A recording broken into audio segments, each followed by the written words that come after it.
They wanted her blood on the stones before sunset. The pack circled the judgment platform like wolves around wounded prey, their voices rising in a cacophony of rage that shook the ancient pines surrounding the clearing. Torches blazed against the dying light, casting savage shadows across faces twisted with fury and betrayal. They chanted her name like a curse, Callie, Callie, Callie, each repetition hammering another nail into the coffin they'd already built in their minds. She stood in the center of it all, wrists bound in iron etched with suppression runes that burned against her skin, and she didn't say a word. Hey, beautiful souls.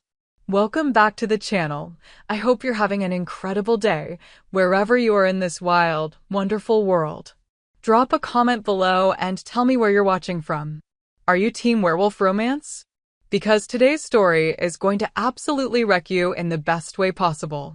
And if you haven't subscribed yet, do me a huge favor and smash that subscribe button right now. You're not going to want to miss what happens next. Trust me on this one. Now let's get back to Callie, because she's about 30 seconds away from losing her head, and the only person who can save her hasn't spoken a single word. The Alpha Kings stood on the raised dais, silent as stone. Liam Blackthorne, 6'4" of lethal muscle and ancient power, draped in the ceremonial furs of his bloodline. His eyes, glacier blue and utterly unreadable, tracked across the mob with the precision of a predator assessing a hunt. He hadn't moved since the accusations began. Hadn't flinched when they dragged Callie before him in chains. Hadn't even blinked when Marcus, his own beta, presented the evidence. The shattered remains of the moon's chalice. The sacred relic that had stood in the temple for 300 years, the vessel said to hold the blessing of the moon goddess herself, the artifact that kept the pack strong, unified, protected. Now nothing more than glittering fragments spread across black velvet like the corpse of something holy. She destroyed it. Marcus's voice cracked like a whip across the clearing. He was a wall of muscle and self-righteousness, his dark eyes blazing with conviction. We have witnesses. 3 pack members saw her enter the temple last night. This morning, the chalice was found in pieces. She was the only one with access. The crowd erupted again, a tidal wave of agreement and fury. Execute her. She's betrayed us all. The moon goddess demands justice. Callie's knees should have been shaking. Her voice should have been hoarse from pleading her innocence. She should have been begging for mercy, offering explanations, crying for someone, anyone, to believe her. Instead, she stood perfectly still, her honey brown eyes fixed on something far beyond the mob, beyond the platform, beyond this moment entirely. Blood trickled from the corner of her mouth where someone had struck her during the arrest. Her long dark hair hung in tangled waves around a face that might have been carved from marble for all the emotion it showed. She looked like she'd already accepted death. Or worse, like she wanted it. The law is clear. Elder Morgan stepped forward, her ancient voice cutting through the chaos with practiced authority. She was one of the oldest wolves in the pack, her white hair braided with silver threads, her face a map of wrinkles and hard-won wisdom. To destroy a sacred relic is to sever our connection to the moon goddess. The punishment has always been death. There is no exception. There can be no exception. More voices joined hers. The chant grew louder, more insistent, more hungry. And still, Callie said nothing. Liam's fingers tightened almost imperceptibly on the arms of his throne. It was the first movement he'd made in 10 minutes, and somehow, impossibly, the entire clearing felt it. The temperature dropped. The air grew thick with alpha dominance, that primal force that made even the strongest wolves want to bare their throats in submission. The chanting faltered. Died. Silence crashed over the clearing like a physical weight. Liam rose from his throne with the fluid grace of a born predator. Every eye locked on him as he descended the dais steps, each footfall deliberate, measured, final. He moved through the parted crowd like a knife through silk, and wolves who'd been screaming for blood 30 seconds ago now couldn't meet his gaze. He stopped 3 feet from Callie. This close, The difference in their status was almost painful to witness. He was power incarnate, draped in authority and ancient bloodline magic.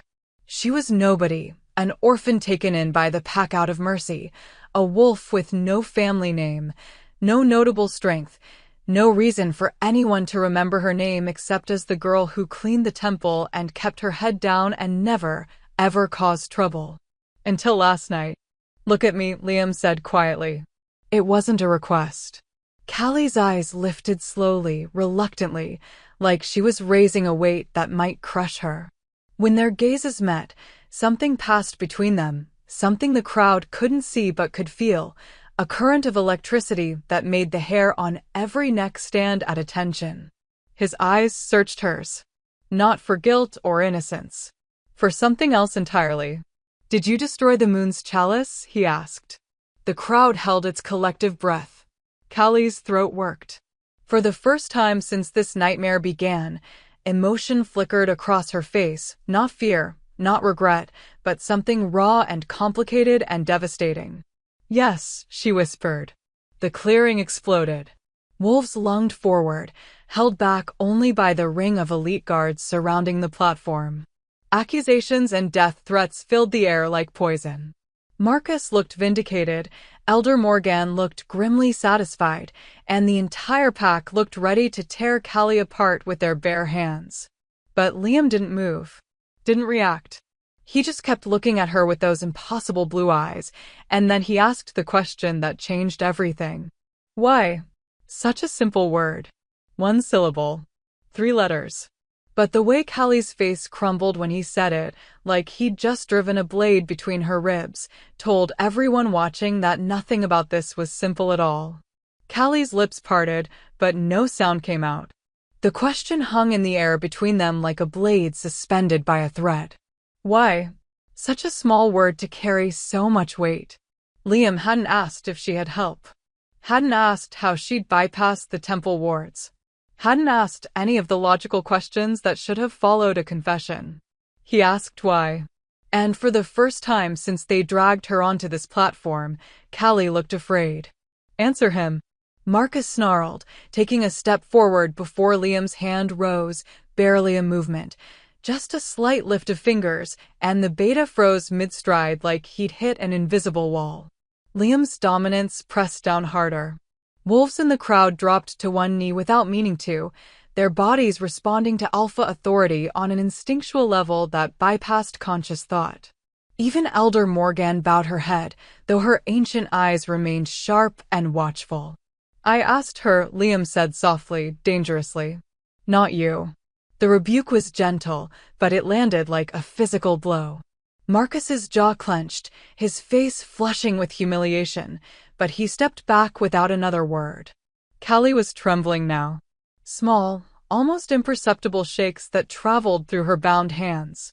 She looked at Liam like he was an executioner offering her one last cigarette before the firing squad, a kindness that somehow made everything worse. It doesn't matter why, she said finally, her voice rough and broken. I did it. That's all that matters. It matters to me. 3 words. Simple. Absolute. Something in Callie's expression shattered. Her eyes glistened with tears she refused to let fall, and for just a moment, one fractured, devastating moment, she looked at Liam like he was the answer to a prayer she'd stopped believing in years ago. Then the mask slammed back down. You should kill me, she whispered. That's what they want. That's what the law demands. So just do it. Please. The pleas nearly broke the silence. Several wolves in the crowd shifted uncomfortably. This wasn't how condemned prisoners acted. Where was the begging for mercy? The protests of innocence? The desperate scrambling for any lifeline? Callie was asking to die. And that wrongness, that fundamental deviation from every instinct that should have been screaming in her to survive, made even the most bloodthirsty wolves pause. Liam studied her for a long moment, his expression unreadable. Then he turned to face the crowd, his broad shoulders blocking Callie from their view like a shield she hadn't asked for and didn't deserve. 20 years ago, he said, his voice carrying effortlessly across the clearing. A 7-year-old girl was found half dead at our borders. No family. No pack.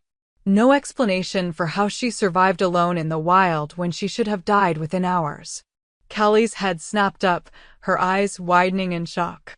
No, he couldn't be. My father, Alpha Jareth Blackthorn, brought her into this pack. Gave her sanctuary. Gave her a home. Liam's gaze swept across the assembled wolves, touching each face with deliberate weight. That girl never caused trouble. Never challenged authority. Never took more than she was given. She worked in the temple for 15 years, maintaining the sacred spaces, honoring our traditions, asking for nothing in return. He paused, letting the words sink in. That girl is standing behind me right now, confessing to a crime that will cost her life. And not one person in this clearing has asked the question that matters most. Elder Morgan's silver brows drew together. Alpha, with respect, what question could possibly?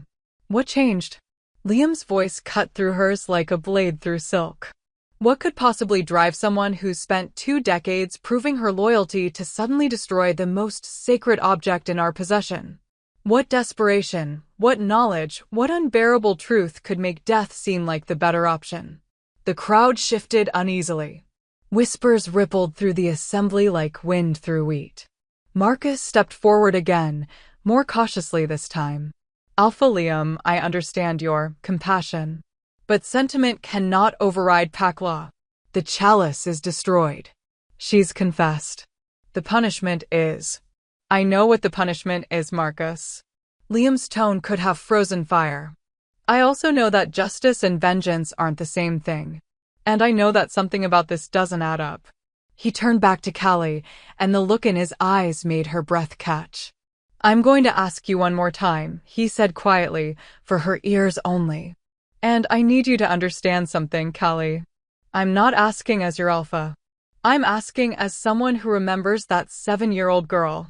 The one who had nightmares every night for 3 months. The one my mother used to sing to sleep because you were too afraid to close your eyes. The one who told me once, when we were children, that you'd rather die than ever hurt this pack. Callie's tears finally spilled over, tracking clean lines through the dirt on her face. So tell me, Liam continued, his voice dropping to something raw and almost pleading. What changed? Why would you do this? The memory hit Callie like a physical blow. 20 years ago.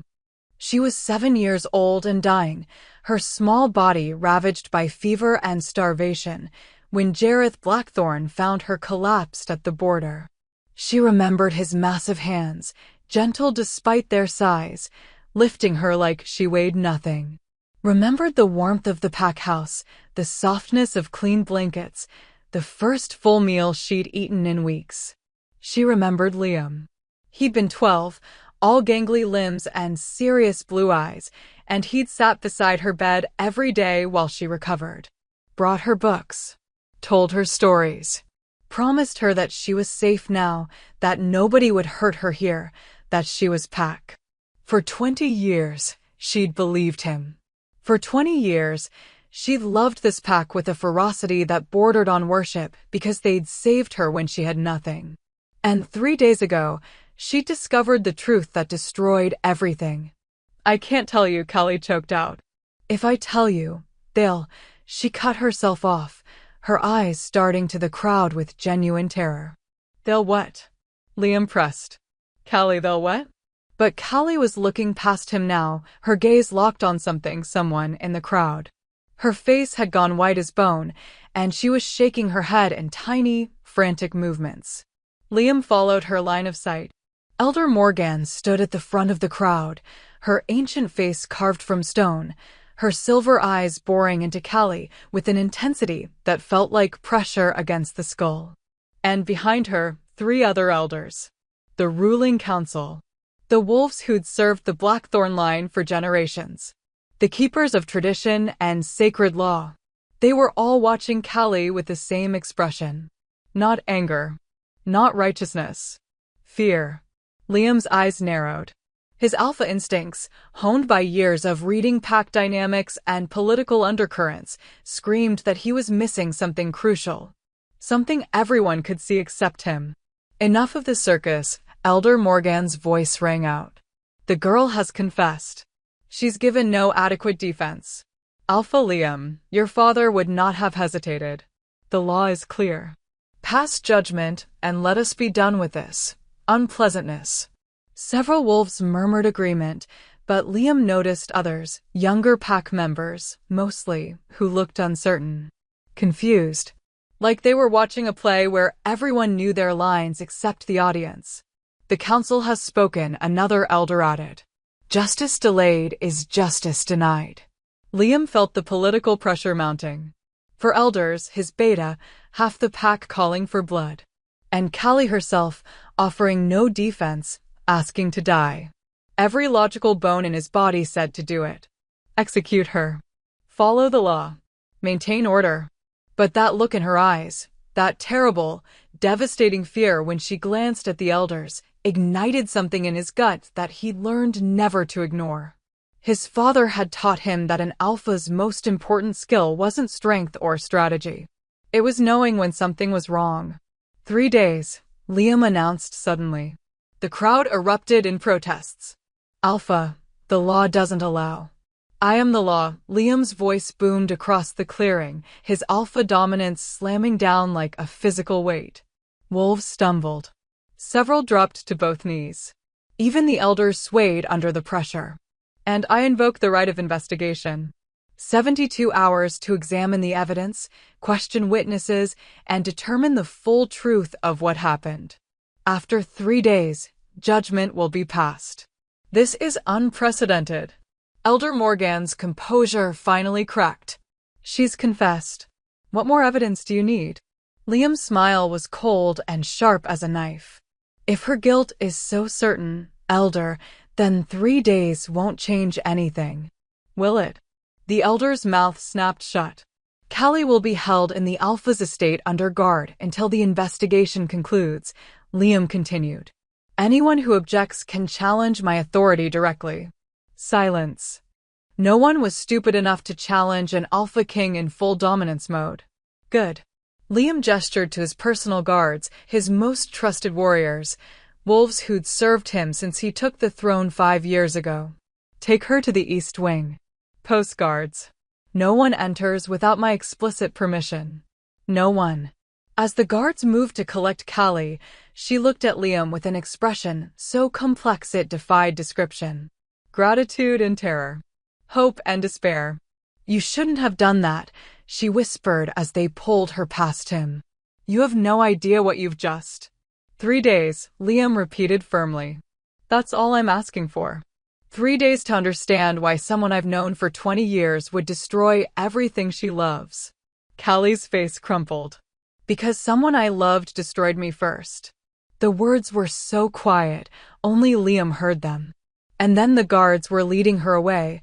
The crowd was dispersing with angry mutters and confused glances, and Liam was left standing on the platform with the shattered remains of the moon's chalice and a truth he couldn't quite see but could definitely feel. Something was very, very wrong in his pack. And he had 72 hours to figure out what before an innocent woman died. If she was innocent. The east wing of the Alpha's estate was supposed to be a prison. Marble floors. Arched windows overlooking the forest.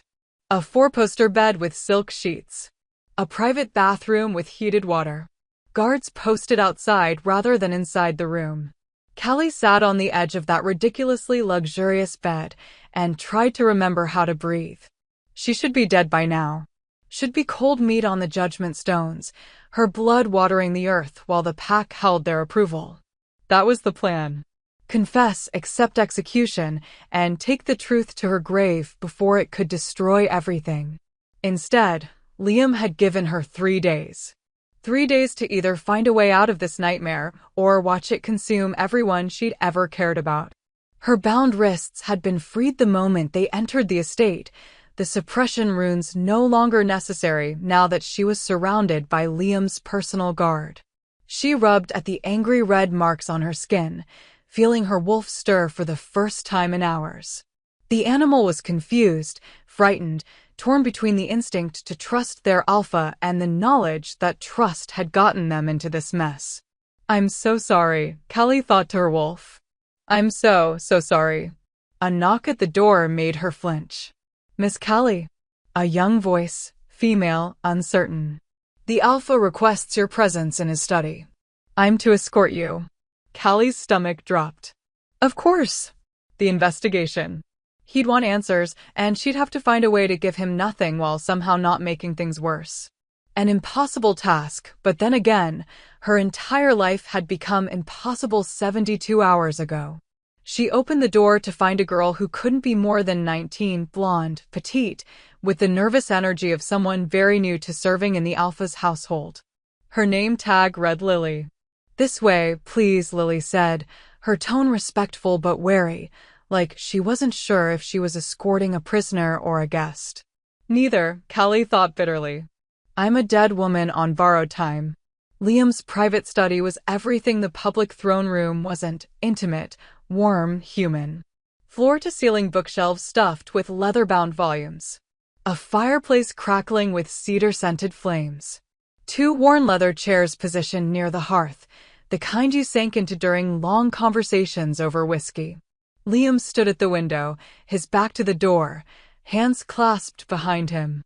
He'd shed the ceremonial furs and now wore simple black pants and a dark gray Henley that did nothing to diminish his commanding presence. If anything, the casual clothing made him more intimidating, less alpha king, more apex predator in his natural habitat. "Thank you, Lily. That will be all," he said without turning. The girl disappeared, and Callie heard the door click shut behind her. Silence stretched between them, broken only by the pop and hiss of the fire. "When we were children," Liam said finally, still looking out at the darkening forest, "you used to follow me everywhere. Do you remember?" Callie's throat tightened. "You were the alpha son. I was nobody." "Of course I remember." "You weren't nobody." Now he turned, and the look in his eyes was so intense she had to glance away. "You were the bravest person I knew. You'd been through hell. We never found out what happened to you before my father found you, but the scars told enough of the story. And still you smiled. You laughed. You trusted us." "Your family saved my life," Callie said quietly. "Trust was the least I could offer." "Was it trust?" Liam moved closer, each step deliberate. "Or was it fear? Fear that if you didn't perform gratitude perfectly, we'd throw you back to the wolves." The accuracy of the observation stole her breath. "I need you to understand something, Callie." He stopped a few feet away, close enough that she could see the gold flecks in his blue eyes, the shadow of stubble along his jaw. "I didn't give you 3 days because of some childhood sentiment. I gave you 3 days because something about this entire situation reeks of manipulation. The timing, the witnesses, the way the elders pushed for immediate execution. And most of all, the way you're acting like dying is preferable to telling the truth." Callie's hands clenched into fists. "Maybe it is." "Why?" That word again. That impossible, terrible question. "Because some truths are more dangerous than lies," she whispered. Liam's expression softened fractionally. "Callie, I can't help you if you won't let me. Whatever you're afraid of. You can't protect me from this." The words burst out of her like a confession. "You can't protect anyone from this. That's the point. That's why I destroyed the chalice. That's why I have to die. Because if I don't, if the truth comes out, it won't just destroy me. It'll destroy the entire pack structure. Everything your family built. Everything we believe in." Liam went very still. "Explain." "I can't." "Explain." Not a request. An alpha command, backed by power that made her wolf whimper and press against her consciousness, desperate to obey. Callie felt the compulsion like hooks in her soul, dragging the words up her throat. She fought it with everything she had, her body shaking with the effort of resisting a direct order from her alpha. Blood trickled from her nose. The cost of defiance. Liam's eyes widened in shock, and the command pressure vanished instantly. "Callie." Don't, she gasped, wiping at the blood with trembling fingers. Please don't do that again. I can't. I won't. He looked stricken. Alphas used commands sparingly for exactly this reason. Forcing a wolf to violate their core beliefs could break something fundamental in their psyche. The fact that Callie was willing to hemorrhage rather than speak told him everything and nothing. I'm sorry, he said roughly. I shouldn't have. A sharp knock interrupted him. Alpha. Marcus's voice, tight with urgency. We have a situation. Liam's jaw clenched. I'm in the middle of. It's about the chalice. You need to see this. Now. Something in the beta's tone made Liam move. He glanced at Callie. Stay here. We're not finished. We never started, she said softly. Liam followed Marcus through the estate's corridors at a near run, his instincts screaming that whatever waited for him was going to change everything. They burst into the temple, the sacred space where the moon's chalice had stood for 3 centuries, to find it crowded with wolves, elders, guards. And in the center, surrounded by flickering candlelight, was Ethan, Liam's head of security, a wolf he'd trusted with his life for 5 years. Ethan knelt on the stone floor, his face ashen, and in his hands he held something that made Liam's blood run cold. A leather journal. Old, worn, the pages yellowed with age. Alpha, Ethan's voice shook. I found this hidden beneath the altar, behind a false stone. You need to read it. Liam took the journal, his fingers numb. The moment he opened it, he recognized the handwriting. His father's. To whoever finds this, if you're reading these words, then I am dead, and the truth died with me as I intended. But conscience demands I leave some record, some testament to the terrible choice I made 30 years ago. The moon's chalice is not a blessing. It is a curse. The words swam before Liam's eyes. He had to read them 3 times before their meaning penetrated.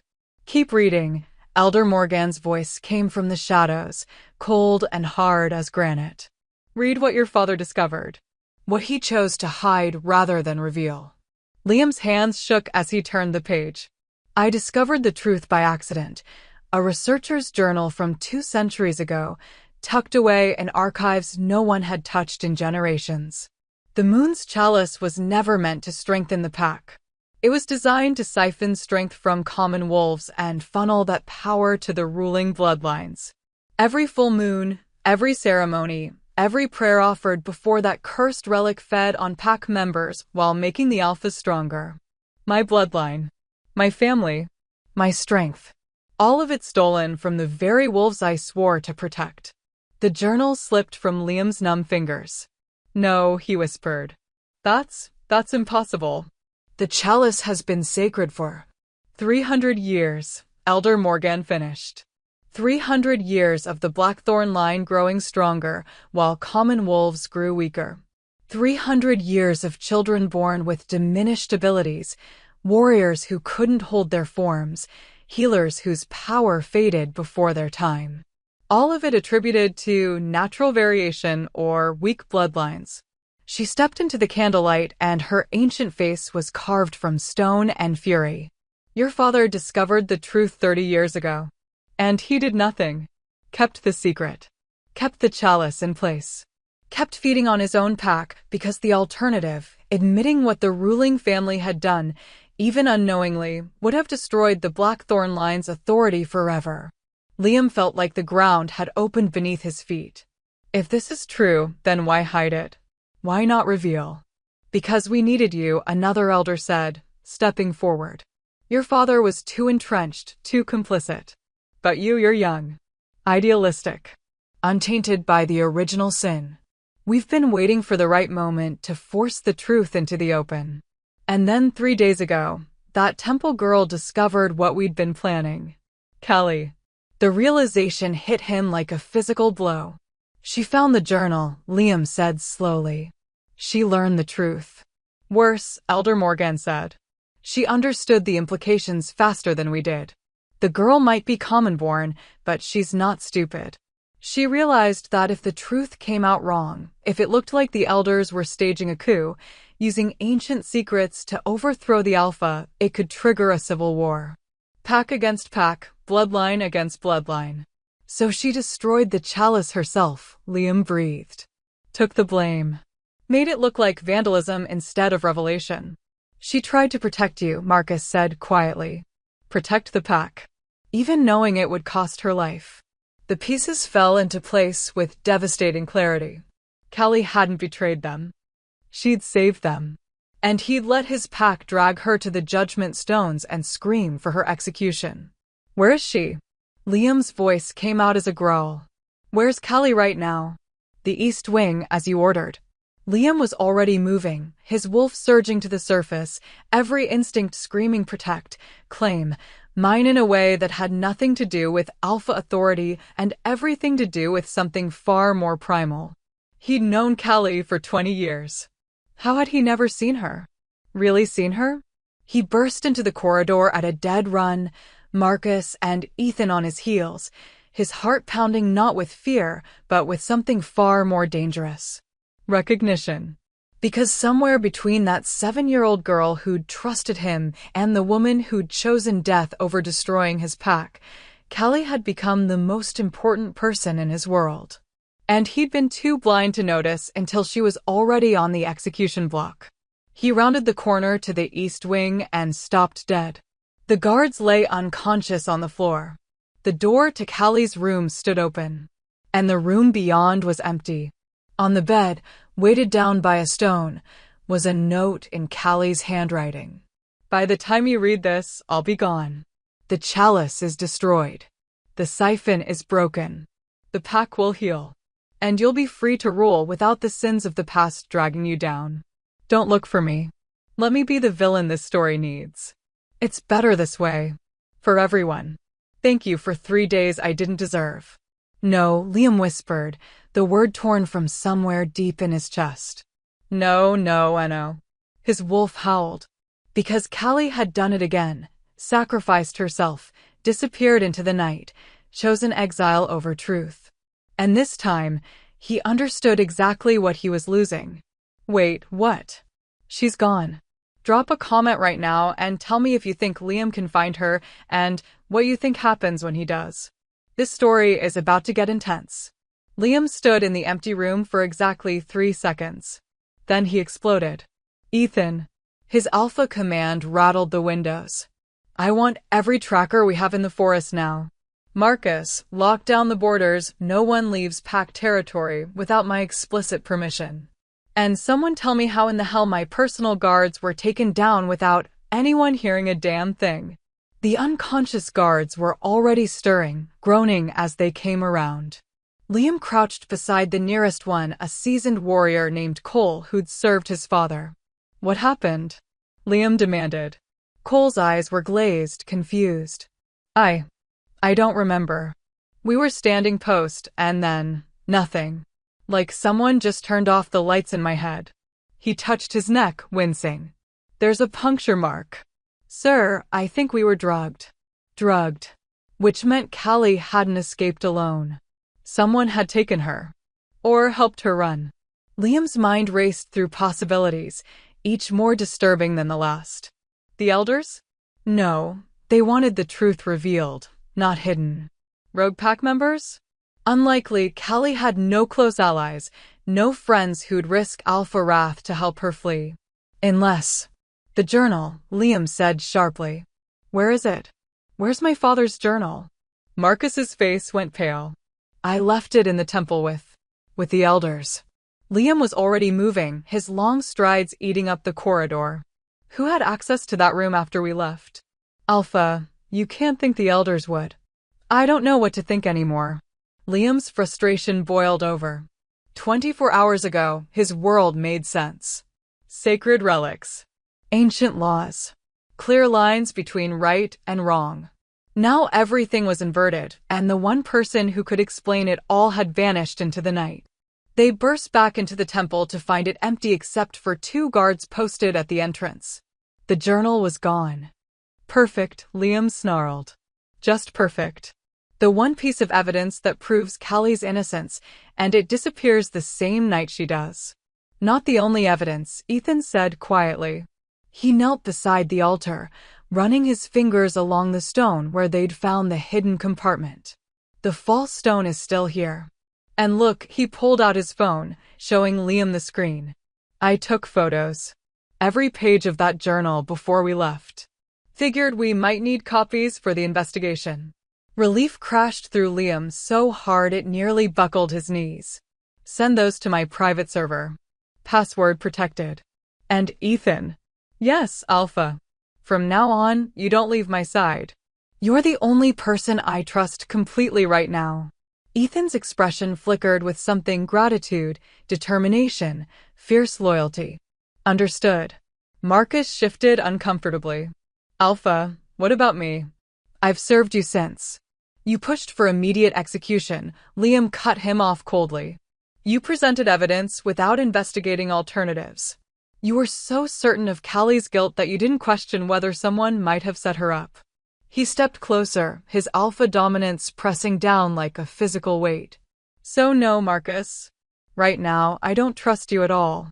The beta's face flushed with humiliation and anger, but he dropped his gaze and bared his neck in submission. As you command, Alpha. Liam turned away before he said something he'd regret. Marcus had been his father's beta first, loyal to the Blackthorn line for 30 years. But loyalty could be blind, and blind loyalty could be dangerous. His phone buzzed. A text from Nathan, his lead tracker. Found her trail. Heads north toward the unclaimed territories. Fresh, maybe 20 minutes old. Signs of a second wolf with her larger male. Pursuing now. North. Toward the wildlands where pack law didn't reach and rogues ruled through violence and chaos. Callie was running straight into hell, and she either didn't know or didn't care.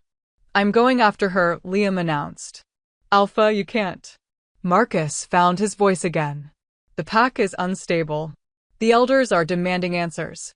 If you leave now, then the elders can wait. Liam's tone left no room for argument. Ethan, you're with me. Marcus, you're in charge until I return. Handle the pack council, manage the rumor mill, and for the love of the moon goddess, keep the elders from staging whatever political maneuver they're planning. And if they ask where you've gone? Liam's smile was sharp and cold. Tell them their alpha is hunting. The forest at night was a cathedral of shadows and silver moonlight. Liam ran in his wolf form, a massive creature of midnight black fur and glacier blue eyes, built for speed and power in equal measure. Ethan kept pace beside him, his russet brown wolf slightly smaller, but no less deadly. Nathan's tracking team had left markers, broken branches, claw marks on tree trunks, traces of scent. The trail was fresh and panicked, the kind of run that spoke of desperation rather than planning. She's afraid, Liam's wolf growled in his mind. Our mate is afraid. The word mate should have shocked him. Should have made him stumble mid-stride with the weight of recognition.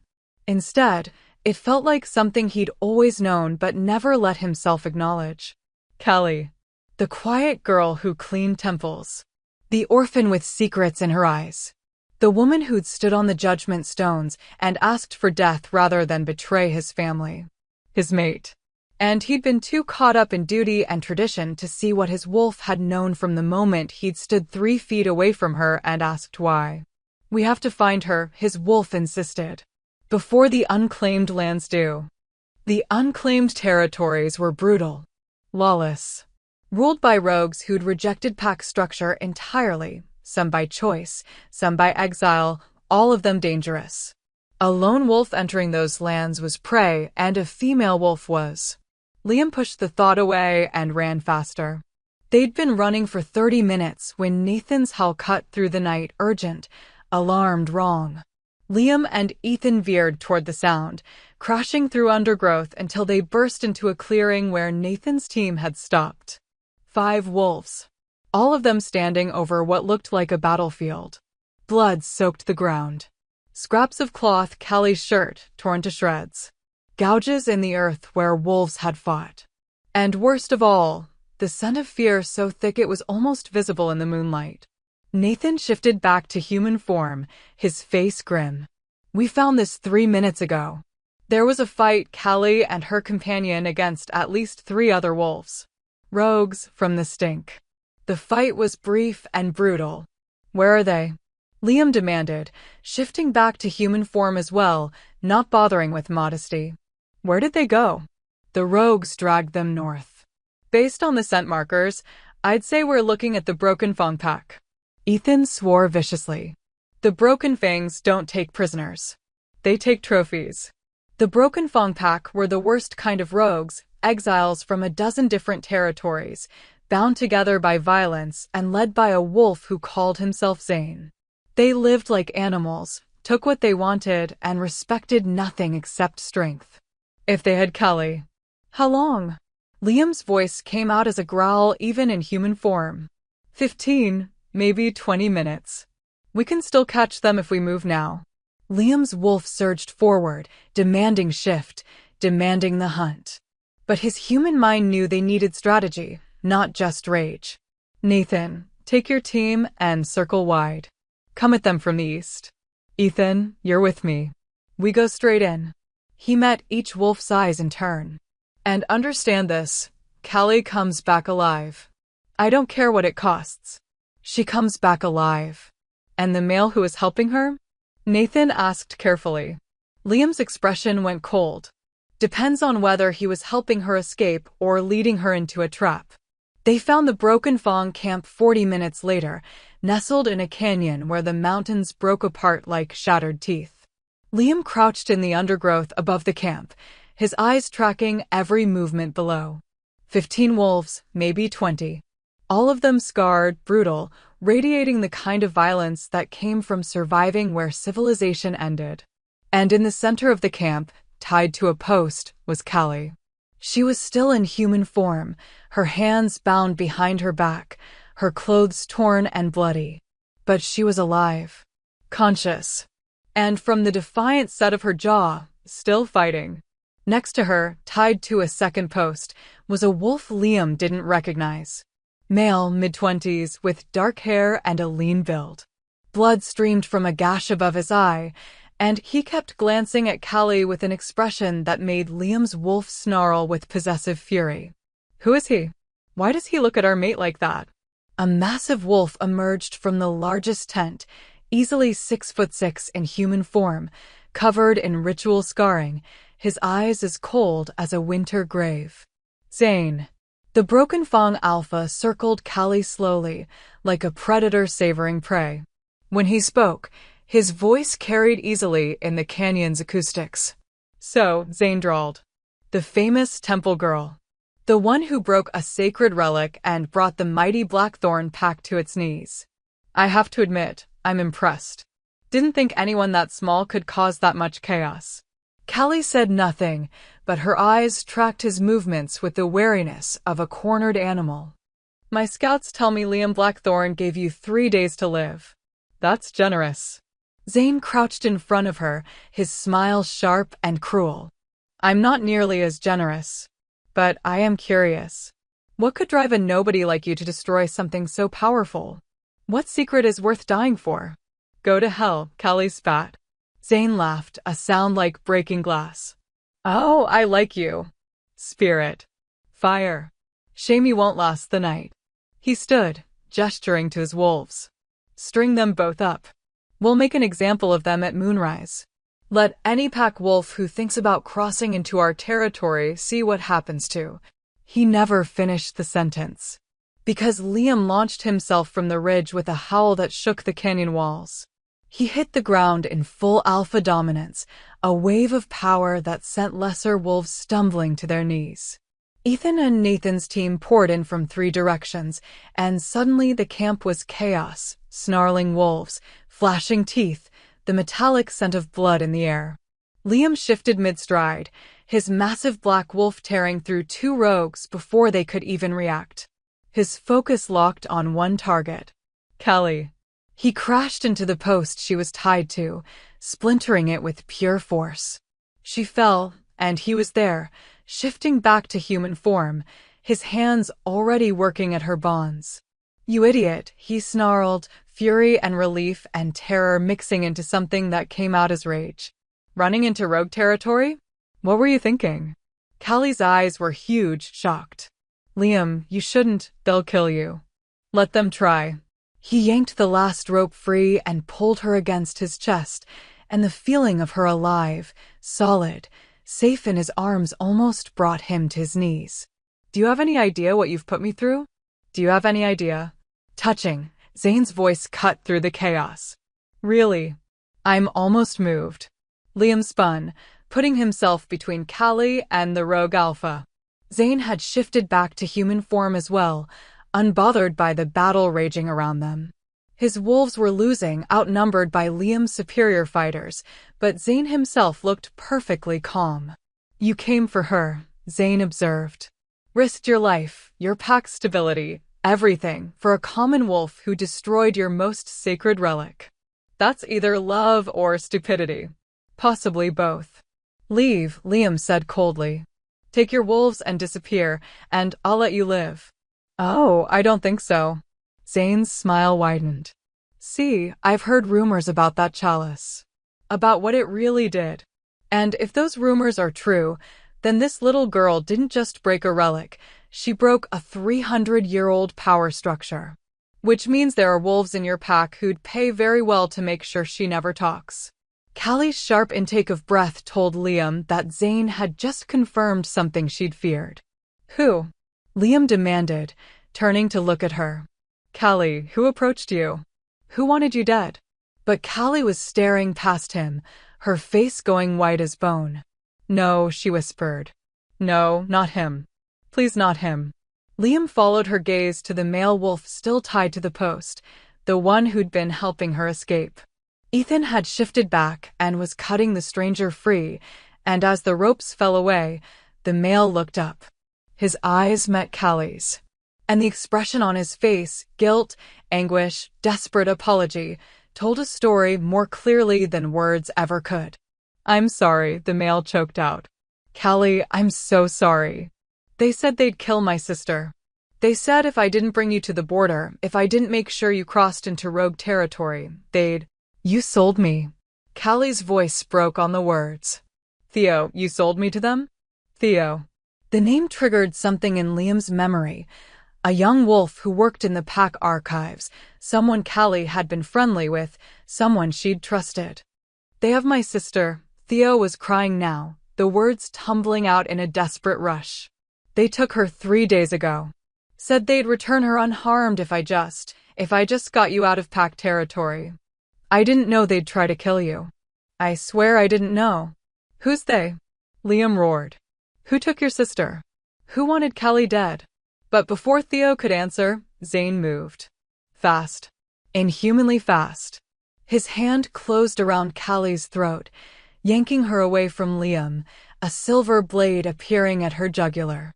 Nobody moves, Zane ordered, his voice cutting through the clearing. Or the girl dies right here. Every wolf froze. Liam's vision went red. His wolf screamed for blood, for violence, for the absolute destruction of the male threatening their mate. Easy, Alpha, Zane purred. I'm not unreasonable. I'll make you a deal. You want the girl? Fine. But first, you're going to answer a question. And you're going to answer it honestly, or I paint these stones with her blood. Understood? Liam's jaw clenched so hard his teeth cracked. Ask. The moon's chalice. The siphon. The 300 years of your bloodline stealing power from common wolves. Zane's blade pressed harder, and a thin line of blood appeared on Callie's throat. Did you know? Before all this started, did you know what that relic was doing? The question hung in the air like an executioner's blade. Every wolf in the clearing was watching. Waiting. Because if Liam had known, if he'd been complicit in the theft, even unknowingly, it would shatter what remained of pack trust forever. And if he lied, Zane would know. Rogues could smell lies like blood in water. Liam looked at Callie. At the terror in her eyes, the blood on her throat, the desperate way she was shaking her head, silently begging him not to answer, not to risk everything for her. And he realized that he'd been asking the wrong questions since this began. It wasn't about guilt or innocence.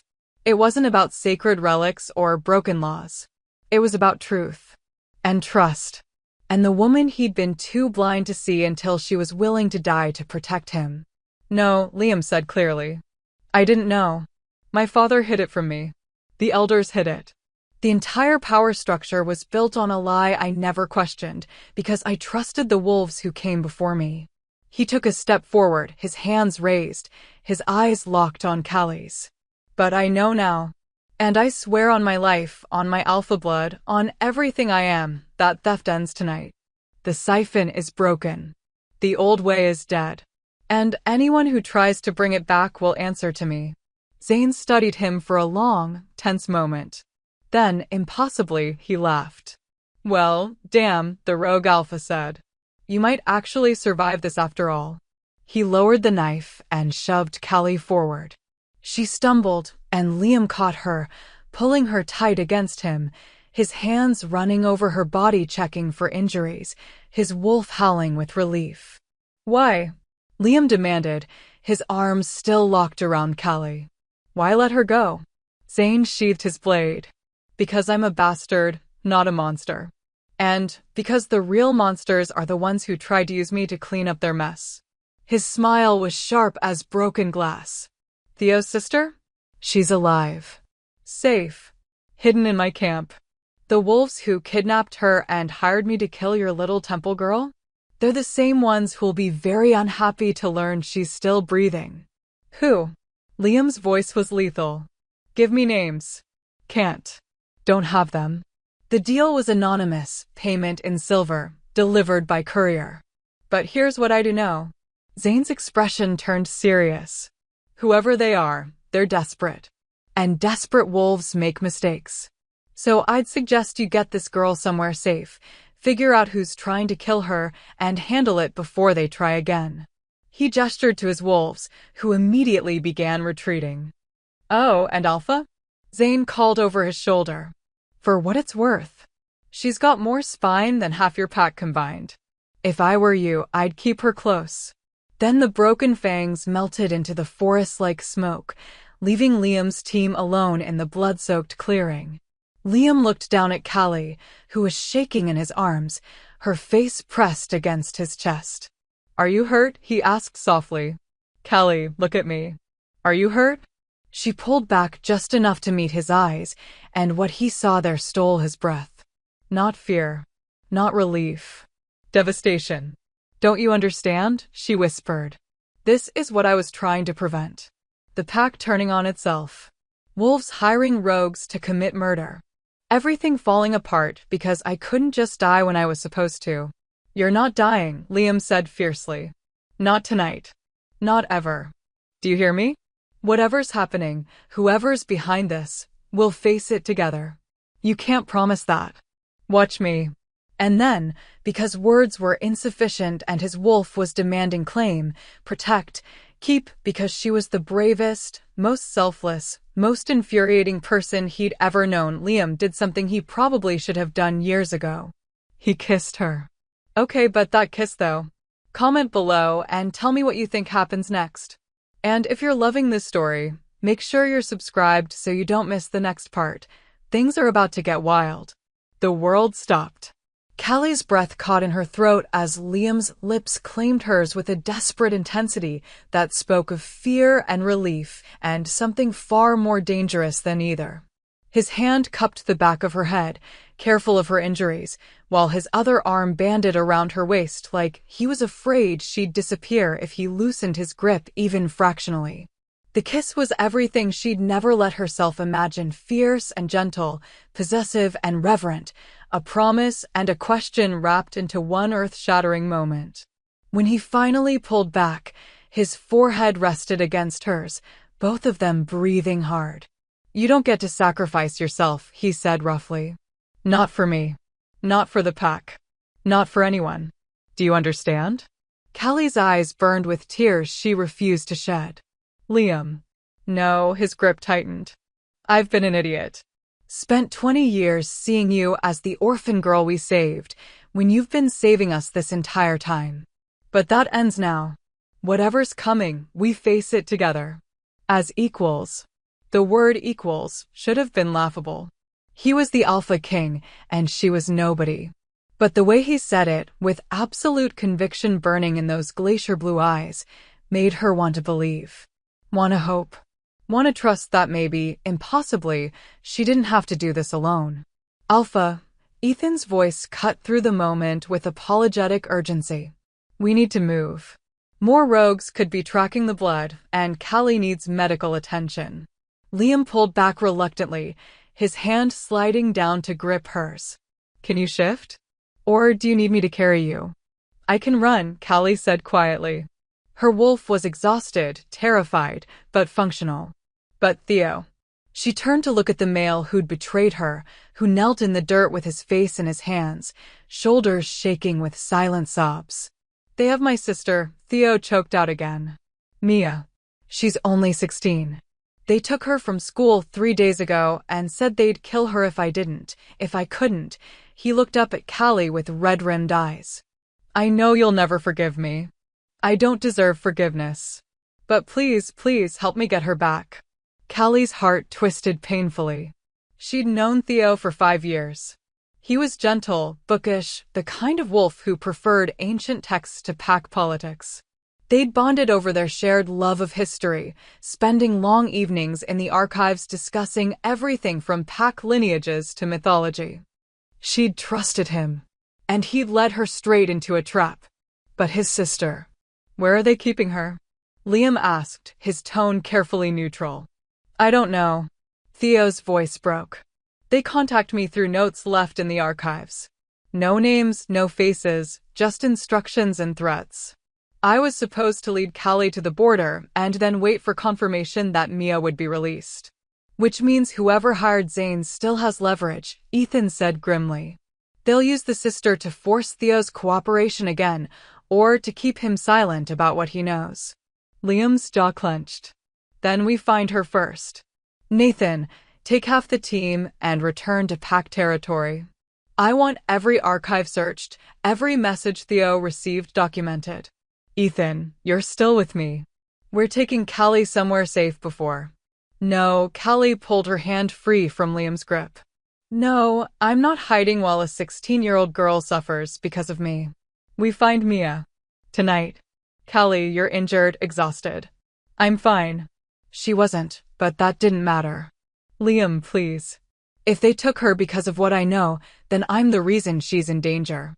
I have to help. Their eyes locked in a silent battle of wills, alpha dominance against sheer stubborn determination. Finally, Liam exhaled sharply. Fine. But you stay close to me. No arguments, no running off to play hero. We do this together. The emphasis on that last word sent warmth spreading through her chest despite everything. Together. When had she last had someone fight with her instead of for her? They ran through the forest in wolf form, a pack united by purpose if not yet by trust.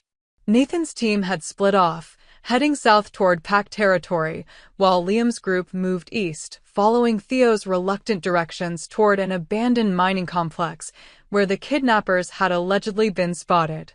Callie's wolf pushed herself harder than was wise, her muscles screaming in protest, old injuries from the rogue fight making every stride agony.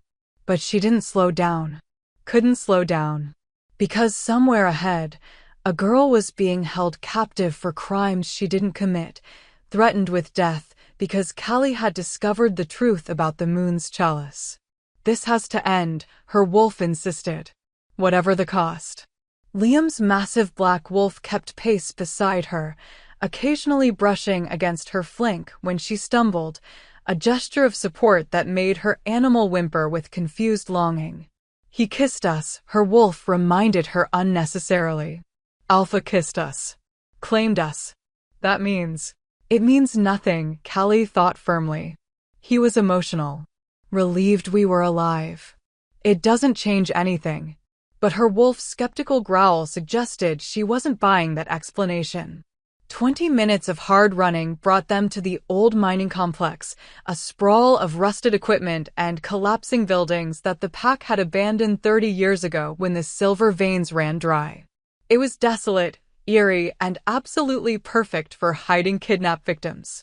They shifted back to human form at the tree line, and Liam immediately began issuing orders in a low voice. Ethan, circle wide and come in from the north. Theo, you stay here. If this is a trap, I want you where I can see you. Callie, he turned to her, his expression softening fractionally.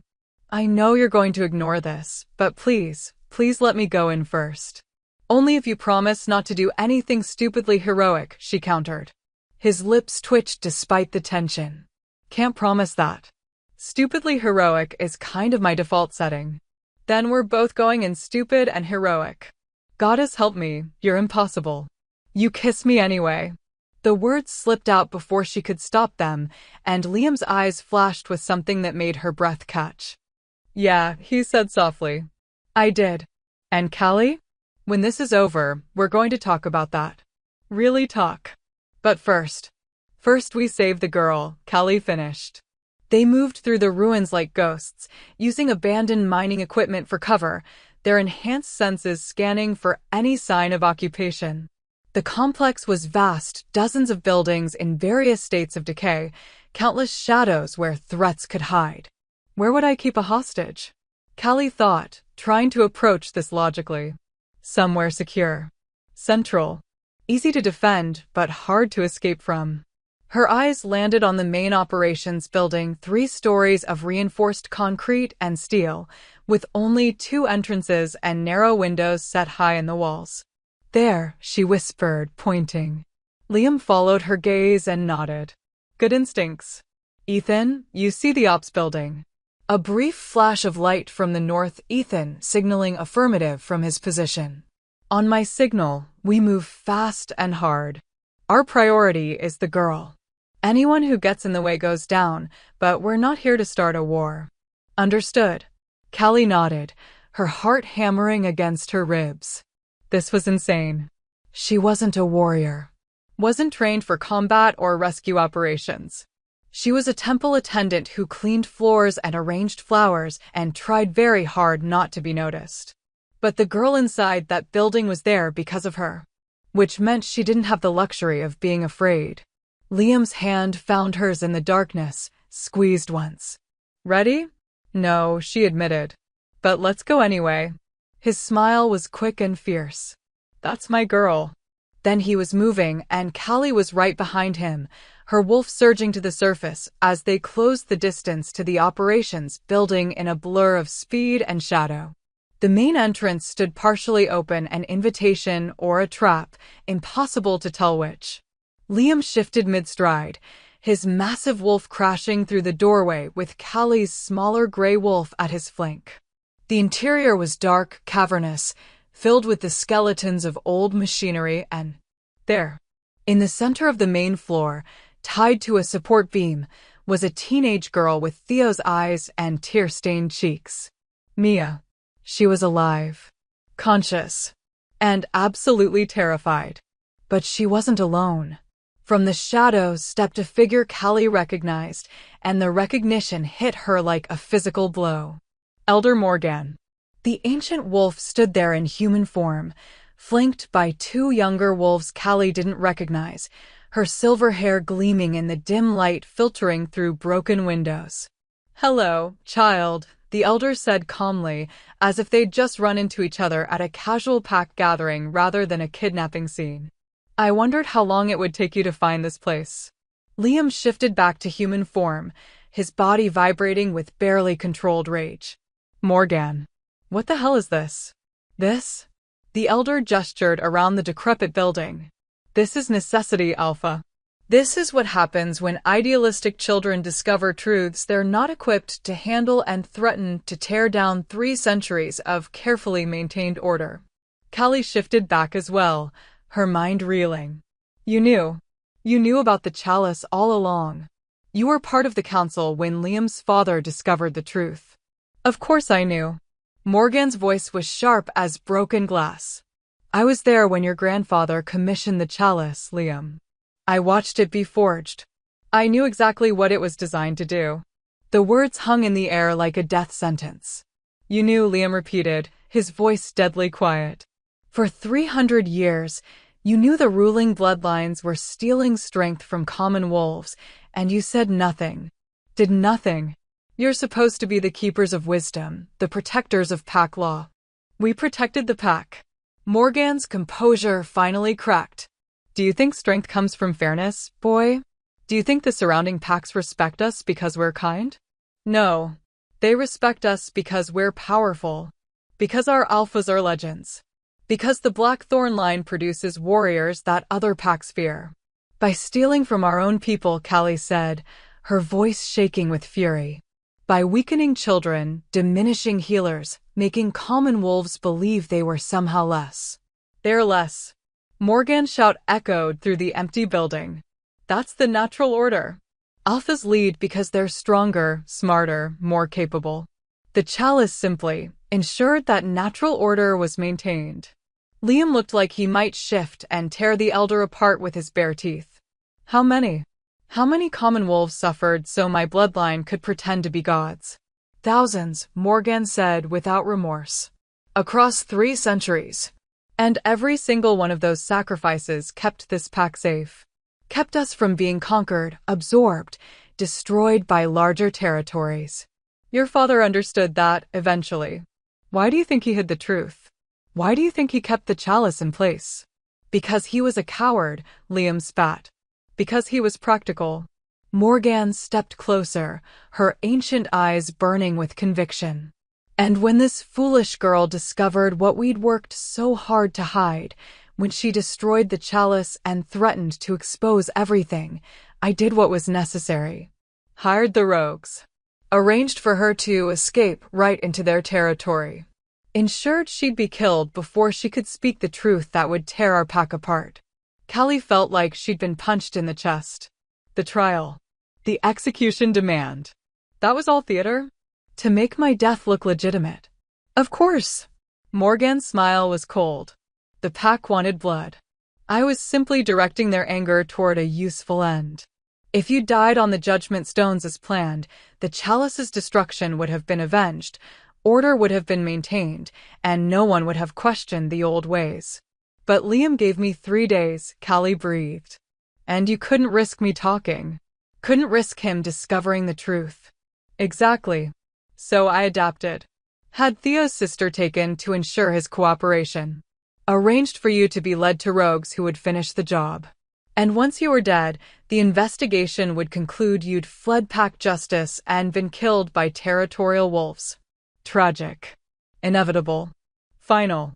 Liam's hands clenched into fists. Release the girl. Now. I don't think so. Morgan gestured, and her 2 companions moved to flank Mia more closely. Both of them held silver blades, the only metal that could truly harm wolves. Here's what's going to happen, Alpha. You're going to return to pack territory and announce that Callie died resisting arrest. You're going to destroy the photographs of your father's journal. You're going to tell the pack that the chalice was destroyed by a disturbed common wolf who snapped under mental strain, and that justice has been served. Or, Liam's voice was lethal. Or I'll have young Mia's throat cut right here, right now. Then I'll return to pack territory and reveal everything about the chalice, but I'll tell it my way. I'll say that you knew about the siphon all along. That you're complicit in the theft. That you're just another Blackthorn alpha maintaining power through stolen strength. Her smile turned vicious. The pack is already unstable. Already questioning. How long do you think they'll let you rule once they believe you've been lying to them? The trap was elegant in its cruelty. If Liam let Mia die, he'd lose any moral authority to lead. If he gave in to Morgan's demands, Callie would die and the truth would stay buried. And if he tried to reveal the truth on his own terms, Morgan would destroy his credibility first. There's a third option, a voice said from the shadows. Everyone spun to see Ethan emerging from the darkness, but he wasn't alone. He was accompanied by 5 wolves in elder robes. The other elders. The ones who'd pushed for the truth to be revealed. Morgan, said Elder Aaron, his lined face grim, you've gone too far. We agreed to force the truth into the open, said Elder Charlotte. To end the siphon and create a more just pack structure. We never agreed to murder. Morgan's face twisted with fury. You fools. You'd tear down everything our ancestors built for some naive notion of equality? You'd make us weak. We'd make us honest, Aaron corrected. There's a difference. The girl destroyed the chalice, Charlotte continued, moving to stand beside Liam. She ended the siphon. That was always our goal.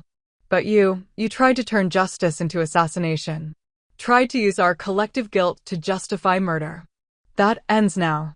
Morgan's two guards looked uncertainly between the elders, their confidence wavering. Stand down, Liam ordered, his alpha command pressing down like a physical weight. Release the girl. Now. For a long moment, the tension was so thick it was almost solid. Then Morgan's shoulders sagged in defeat.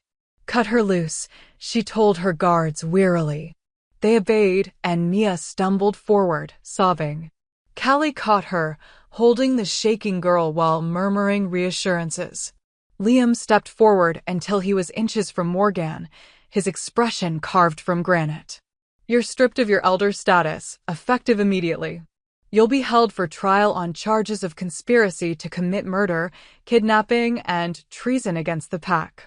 Is that understood? Morgan met his eyes without flinching.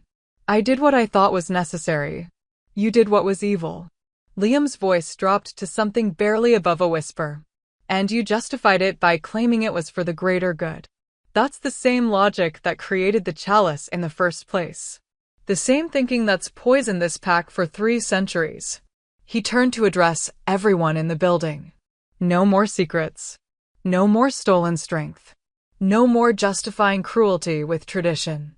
His gaze swept across the elders, his wolves, and finally landed on Callie. We're going to do something radical. We're going to tell the truth. All of it. And then we're going to let the pack decide what comes next. They'll tear themselves apart, Morgan warned. Common wolves will turn on bloodline families. There will be violence, chaos. Then we'll handle it, Liam said firmly. Together. As a pack. But we'll do it honestly or not at all. He crossed to Callie, gently taking her face in his hands. The tenderness in his eyes made her breath catch. You were right, he said softly. The truth was always going to hurt. But you tried to carry that pain alone, and I won't let you do that anymore. Whatever comes next, we face it together. Okay. Callie's eyes filled with tears, but for the first time in days, they weren't tears of fear or despair. They were tears of relief. Of hope. Of finally not being alone. Okay, she whispered. And when he kissed her again, gentle this time, reverent, like she was something precious that he'd finally recognized, the watching wolves politely looked away. All except Theo, who was being reunited with his sobbing sister, whispering apologies and promises that everything would be all right now. And Morgan, who watched it all with ancient, tired eyes and said nothing at all. My goddess, that reveal though. Elder Morgan was behind everything. Drop a comment and tell me what you think should happen to her and what you think the pack's reaction is going to be when they learn the truth. We're not done yet, folks. The pack assembly hall had never felt so suffocating. Every wolf in the territory, nearly 300 souls, packed into the ancient stone building that had hosted gatherings for generations.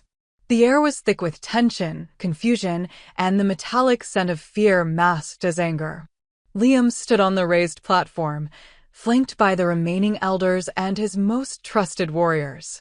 Callie stood beside him, a position that had caused murmurs the moment they entered.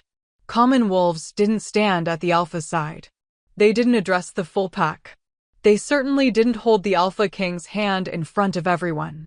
But Liam's fingers were laced through hers, and he showed no intention of letting go. You've called an emergency assembly, Marcus said from the crowd, his voice carrying the weight of 300 wolves' confusion. Morgan is in custody. Rumors are spreading like wildfire. Alpha, we need answers. And you'll have them, Liam replied, his voice calm despite the storm brewing in his chest. All of them. But understand this, what I'm about to tell you will change everything you thought you knew about this pack. About our history. About the very foundation of our strength. The crowd shifted uneasily. Whispers rippled through the assembly like wind through grass. Liam took a breath and began. He told them everything. About the moon's chalice, not a blessing, but a siphon. About 3 centuries of stolen strength, common wolves weakened to empower the ruling bloodlines. About his father's discovery and his choice to hide the truth. About Callie's sacrifice, her willingness to die rather than tear the pack apart with revelation. And about Morgan's conspiracy to murder her to keep the secret buried. The silence that followed his words was absolute. Then it shattered. Lies. A voice from the back, a bloodline wolf, his face twisted with fury. This is some common wolf conspiracy to undermine the alpha families. My bloodline has been strong for generations. Because you were stealing from my bloodline for generations. A woman stood up, Kara, a healer whose daughter had been born with diminished abilities. My child was supposed to be powerful. The scans showed alpha potential when I was pregnant. But she came out weak. We thought it was genetic defect, bad luck. But it was theft. You stole my daughter's strength. Chaos erupted. Bloodline wolves shouting denials. Common wolves demanding justice. Families turning on each other as generations of unexplained weakness suddenly had an explanation, and that explanation had names, faces, bloodlines attached to it. Silence. Liam's alpha command crashed over the assembly like a tidal wave. Wolves dropped to their knees. Some shifted involuntarily, their animals responding to the sheer dominance radiating from their alpha. But when the command faded, the anger remained. Simmering. Dangerous. Ready to explode. I know you're angry, Liam said, his voice carrying to every corner of the hall. You have every right to be angry. What was done to you, to your children, your families, your potential was wrong. Inexcusable. Evil, even if it was dressed up in tradition and sacred purpose.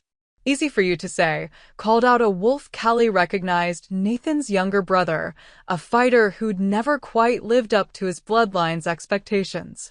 You benefited. Your strength came from our weakness. Why should we trust anything you say now?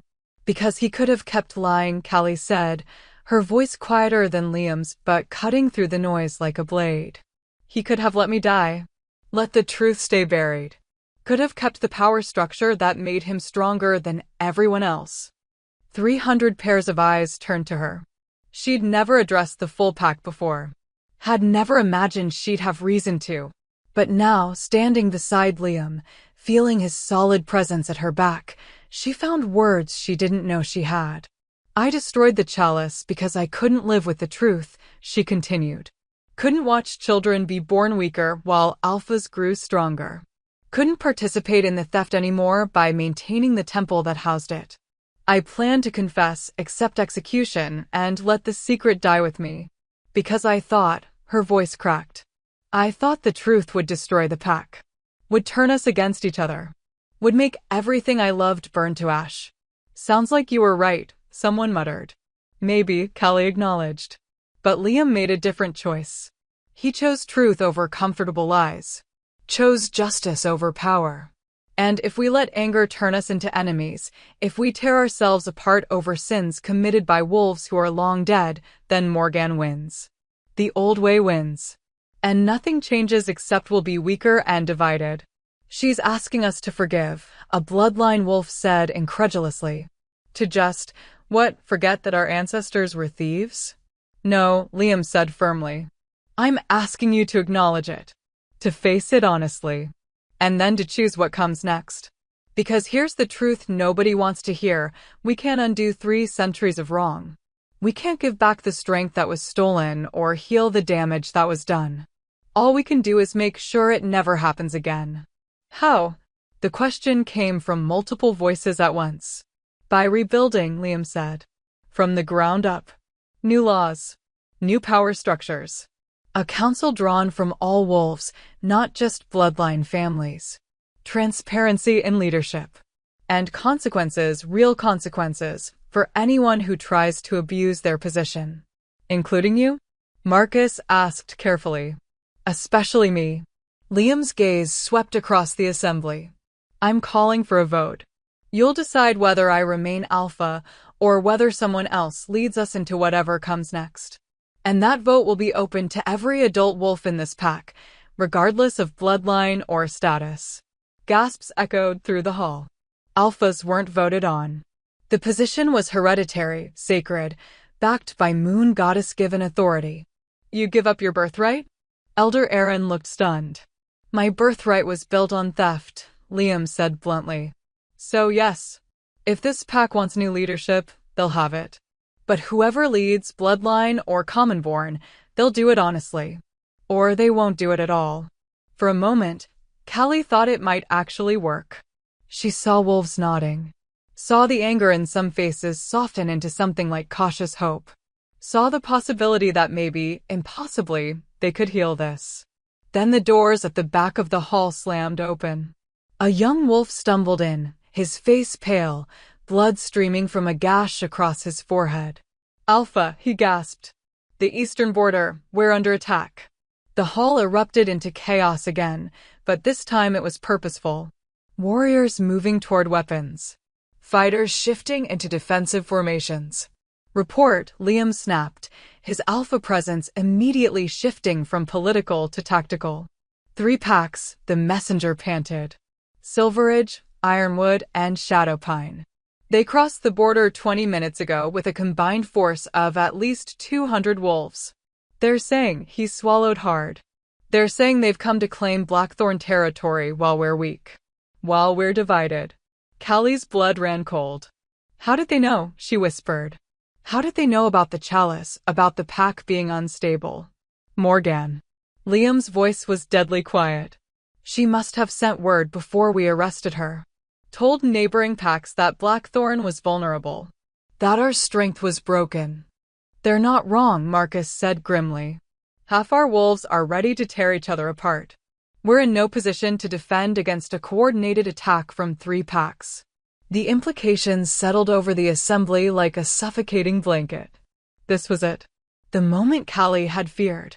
The pack turning on itself, enemies circling like wolves around wounded prey, everything collapsing exactly as she'd tried to prevent. We don't have the numbers, one of the war captains said. Not if we're fighting on multiple fronts. Not if half our wolves are questioning whether they even want to defend the Blackthorn line. Then we negotiate, Elder Charlotte suggested. Offer them territory. Resources. Whatever they want to avoid. No, Liam's voice cut through the suggestions like a blade. We don't negotiate with invaders. We don't surrender because things are hard. We fight. With what army? Marcus demanded. Alpha, be reasonable. If common wolves won't fight for a bloodline they believe has been stealing from them. They won't be fighting for a bloodline, Callie said suddenly. They'll be fighting for their homes. Their families. Everything they've built here. She turned to face the assembly, her heart pounding so hard she thought it might break through her ribs. You're angry at the ruling families, she said, her voice carrying despite its tremor. You're angry at me for destroying the chalice and destabilizing everything. You're angry at Liam for the sins of his fathers. I understand. But those 3 packs at our border? They don't care about justice or stolen strength or any of this. They just see weakness, and they've come to take everything you have. Your homes. Your children. Your lives. She paused, meeting as many eyes as she could. So here's your choice. You can turn on each other. Let this pack tear itself apart from the inside, while enemies destroy us from the outside. Or you can put aside your anger for one night, just one night, fight together, and survive long enough to figure out what comes next. Why should we trust you? The question came from the same wolf who'd challenged Liam earlier. You broke the chalice. You started all of this. She ended 3 centuries of theft. The shout came from an unexpected source, Theo, who'd been standing silently at the back of the hall with his sister. Callie could have kept quiet. Could have looked the other way. But she sacrificed everything to do what was right. And when she could have run, could have saved herself, she came back to rescue my sister. A girl she barely knew. Because that's who she is. He stepped forward, his young face set with determination. I betrayed her. Led her into a trap because I was afraid for Mia. And she still helped me. Still came back. So if you're looking for someone to blame for this mess, blame me. Blame Morgan. Blame the alphas who created the chalice 300 years ago. But don't blame the one wolf who had the courage to finally end it. Silence fell again, but this time it felt different. Thoughtful. Considering. He's right, Kara the healer stood up. My daughter's weakness isn't Callie's fault. It's the fault of wolves who thought stealing was acceptable if you dressed it up as tradition. And I'd rather fight beside someone who breaks unjust laws than someone who hides behind them. Others began standing. One by one, common wolves and even some bloodline wolves, rising in a show of solidarity that made Callie's throat tighten with emotion. We'll fight, Nathan said, his voice ringing with conviction. But not for the Blackthorn line. Not for bloodline superiority or ancient hierarchies. We fight for each other. For the pack we could become if we survive this. Agreed. A chorus of agreement rolled through the hall. Liam looked at his people, at common wolves and bloodline families standing together, united by necessity if not yet by trust, and something in his expression cracked open. Then we fight, he said. Together. As equals. And may the moon goddess help any wolf who stands in our way. The war council formed quickly, seasoned fighters mixing with younger wolves who'd never seen real combat, strategists working with scouts to map defensive positions. The eastern border was heavily forested, which gave defenders an advantage, but 3 packs meant 3 different tactical approaches to counter. Callie found herself pulled into the planning despite having 0 combat experience, because she knew the territory better than most. 15 years of maintaining temple grounds meant she knew every trail, every hidden clearing, every place where the forest could either hide or betray you. Here, she said, pointing to a spot on the hastily sketched map. The river narrows to almost nothing. If we can funnel Silver Edge wolves through that bottleneck, we can thin their numbers before they reach open ground, Liam finished, his eyes sharp with tactical assessment. Good. Marcus, position archers here and here. Ethan, take 50 wolves and set up a secondary defensive line at. He continued issuing orders with the precision of a wolf born to lead, and Callie watched him with something that felt dangerously like pride. This is who he is, she thought. Not the stolen strength or inherited power. This, the ability to unite wolves, to inspire them, to make them believe they can survive the impossible. This is what makes him alpha. Callie. His voice pulled her from her thoughts. A word. He led her to a corner of the war room, away from the organized chaos of preparation. When they were alone, his professional mask crumbled, and she saw the fear he'd been hiding. I need you to leave, he said quietly. Take Mia, some of the elders, the children who can't fight. There's a safe house in the northern mountains. You'll be protected there until... No, Callie's refusal was immediate. Callie, please. If something happens to me, if we lose, then I lose with you. She grabbed his hands, squeezing hard enough to hurt. Liam, I spent 20 years hiding. Playing it safe. Keeping my head down and hoping nobody would notice me long enough to hurt me. I'm done hiding. If this pack falls tonight, I fall with it. But I won't run anymore. You could die. His voice broke on the words. So could you. She reached up, cupping his face with trembling hands. And I'd rather die fighting beside you than live knowing I ran when you needed me most. He kissed her then, desperate and fierce, like he was trying to memorize the taste of her, the feel of her, like he knew this might be the last time. When they finally broke apart, both breathless, he pressed his forehead to hers. When this is over, he said roughly, when we've survived whatever hell is coming, we're having that conversation. The one about why I've been an idiot for 20 years. The one about what it means that my wolf has been screaming, mate, since the moment I saw you on those judgment stones. The one about Liam. She pressed her fingers to his lips, silencing him with a sad smile. Let's survive first. Then we'll talk about everything. Promise? Promise. A howl split the night, The warning signal from Border Patrol. The enemy had arrived. Liam's expression hardened into something cold and lethal. Stay close to me. No matter what happens. Stay close. Then they were moving, joining the flood of wolves streaming toward the eastern border, and Callie sent up a desperate prayer to the moon goddess that she'd been lying to. Please. Please let us survive this. Please let this not be the end. The battle that followed was chaos incarnate. 3 packs crashed into Blackthorn territory like a tidal wave of fur and fangs and fury. Silveridge from the north, massive wolves built for power fighting. Ironwood from the east, tactical, coordinated, fighting in perfectly synchronized formations. And Shadowpine from the south, smaller wolves, faster, using guerrilla tactics and hit-and-run strikes. Blackthorn wolves met them with everything they had. Liam fought at the front, a whirlwind of black fur and devastating power, his alpha dominance pressing down on enemy wolves and giving his own fighters breathing room.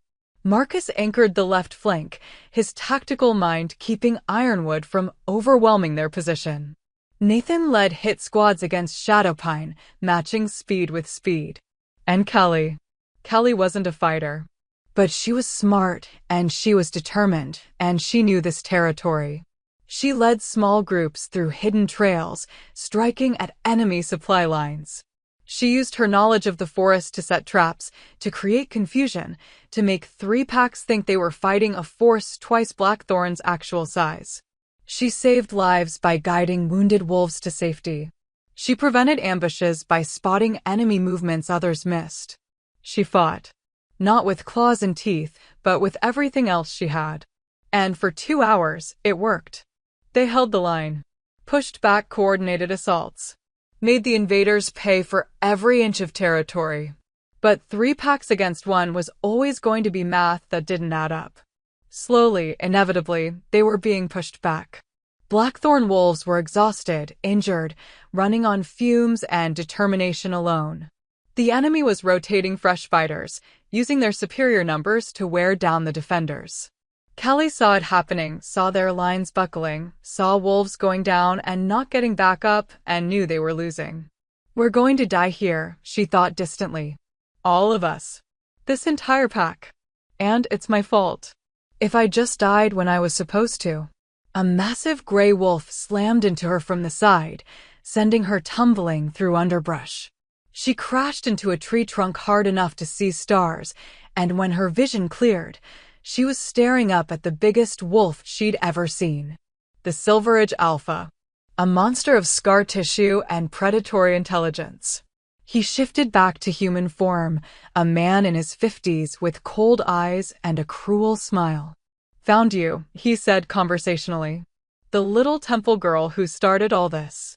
Our spy told us you'd be here, told us killing you would break the Blackthorn Alpha completely.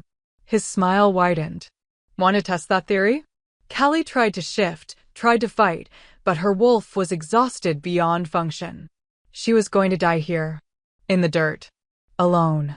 Liam, she thought desperately. I'm sorry. I'm so sorry.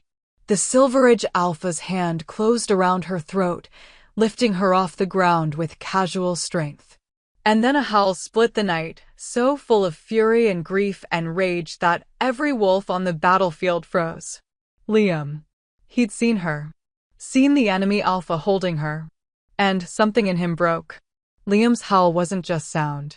It was power incarnated raw, primal alpha dominance that crashed across the battlefield like a physical shockwave. Wolves on both sides stumbled. Some collapsed entirely, their animals overwhelmed by the sheer force of it.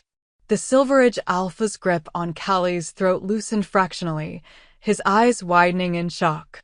Because that howl wasn't just alpha dominance. It was something older, deeper, more fundamental than pack hierarchy or territorial authority. It was a mate's rage. Liam shifted mid-charge, his massive black wolf covering the distance between them in seconds that felt like eternities. He hit the Silveridge Alpha like a freight train, jaws closing around the man's shoulder with bone-crushing force. They went down in a tangle of fur and fury, and Callie scrambled backward, gasping, her throat already bruising where the enemy alpha's fingers had been. "Get up," her wolf demanded. "Our mate needs us. Get up." But her body wouldn't cooperate. She could only watch, horror and awe warring in her chest, as Liam fought with a savagery she'd never seen before. This wasn't tactical combat. This wasn't the disciplined Alpha King leading his pack. This was a mate defending what was his, and nothing, not strategy, not odds, not survival instinct, was going to stop him. The Silverage Alpha was powerful, experienced, a veteran of dozens of territorial wars. Liam was unstoppable. He tore through the enemy Alpha's defenses like they were paper, his jaws finding throat, his claws raking across vulnerable belly, his entire being focused on one singular purpose: destroy the threat to his mate.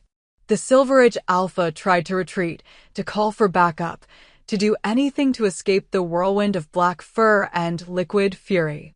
But Liam gave him nothing. No quarter. No mercy. No escape. In less than 2 minutes, it was over. The Silverage Alpha lay in the dirt, throat torn open, eyes staring sightlessly at the moon. And Liam stood over him, blood dripping from his muzzle, his blue eyes blazing with something feral and possessive as they locked on Callie. "Mine," those eyes said. "My mate. Mine to protect. Mine to keep. Mine." Then he was shifting back, stumbling toward her on human legs, his hands reaching for her face, her shoulders, checking for injuries with frantic urgency. "Callie. Callie. Are you hurt? Can you breathe? Talk to me." "I'm okay," she rasped, her throat aching but functional. "Liam, I'm okay. But the battle." She gestured weakly toward the larger battlefield, where something impossible was happening. The Silverage wolves, leaderless, their alpha dead, were retreating. Not just pulling back. Fleeing. Breaking formation and running for the border like the hounds of hell were on their heels. And the other two packs were faltering. Because every wolf on that battlefield had felt Liam's dominance. Had witnessed an Alpha King tap into something primal and terrifying. Had seen what happened when you threatened what belonged to him. Marcus seized the moment with brutal efficiency. "Push," his command rang across the battlefield. "Drive them back." For Blackthorn. For the pack. Blackthorn wolves, energized by their alpha's display, by the enemy's sudden weakness, by the desperate hope that maybe, impossibly, they could actually win this, surged forward with renewed fury. The Ironwood wolves held their ground for another 10 minutes before their alpha called retreat, unwilling to sacrifice more fighters for a territory grab that had already cost them too much. Shadowpine lasted another 5 minutes before their smaller, faster wolves melted back into the forest, harrying and nipping, but no longer pressing the attack. And then, impossibly, it was over. The invaders were gone. The battlefield was theirs.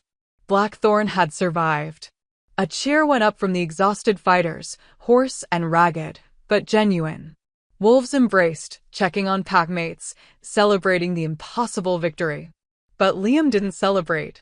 He pulled Callie against his chest, burying his face in her hair, his entire body shaking with adrenaline crash and relief and terror at how close he'd come to losing her. "Never again," he said roughly, his arms like steel bands around her.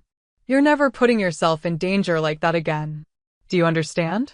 I can't watch you almost die. My wolf won't survive it. I won't survive it." Callie's hands fisted in his blood-soaked shirt. "You can't protect me from everything.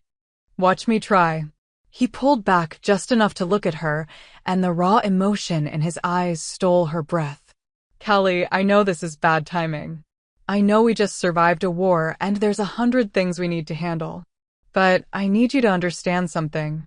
When I saw that wolf's hands on you, when I thought I might lose you, Liam, you're my mate." The words tumbled out like a confession. "Not just someone I care about. Not just someone I'm attracted to. My mate. The one person the moon goddess designed specifically for me. And I've been too stupid, too blind, too caught up in duty and tradition to see what was right in front of me for 20 years. Callie's eyes widened in shock. You can't just. I can. I am. And before you tell me all the reasons why this is impossible or inappropriate or wrong, I don't care. His hands cupped her face with devastating gentleness. I don't care that you're common-born and I'm alpha. I don't care what the pack thinks. I don't care about tradition or expectations or anything except the fact that you're mine and I'm yours, and I'm done pretending otherwise. The pack will never accept. The pack just watched me tear apart an enemy alpha to protect you. Liam cut her off. They felt my mate bond rage. They know what you are to me now, even if they don't fully understand it yet. And honestly, I don't give a damn if they accept it or not. You're mine, Kelly. If they have a problem with that, they can challenge me for alpha rights and see how that works out. Despite everything, the exhaustion, the pain, the lingering terror, Callie felt laughter bubbling up in her chest. You're actually insane, she said, but there was no heat in it. You know that, right? Absolutely out of your mind. Probably, he agreed. But I'm your insanity. If you'll have me. And there it was. The question she'd never let herself even dream about. Liam Blackthorne, Alpha King, most powerful wolf in the territory, the male who could have any she-wolf he wanted, was asking her to accept him. She should have said no. Should have pointed out all the logical reasons why this was a terrible idea. Should have protected him from the political fallout of claiming a common-born mate. Instead, she kissed him. Poured 20 years of unspoken longing into that kiss, along with the terror of almost losing him, the relief of survival, and the desperate, fragile hope that maybe they actually got to be happy. When they finally broke apart, both breathing hard, Liam's smile was the most beautiful thing she'd ever seen. I'm taking that as a yes, he said.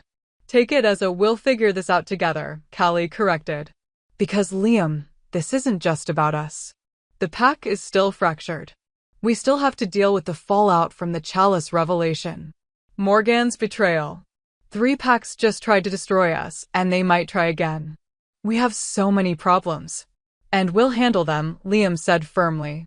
Together. As mates. As partners. As equals. Equals. That word again. The one he kept using like it was a promise. Alpha. Marcus's shout interrupted the moment. We've got wounded who need immediate care, and the other packs are requesting formal parley. They want to discuss terms. Liam's expression shifted back into alpha mode, but his hand stayed locked with Callie's. Terms for what? He called back. Surrender, sir. Ironwood and Shadowpine are offering formal surrender. They're asking for mercy negotiations.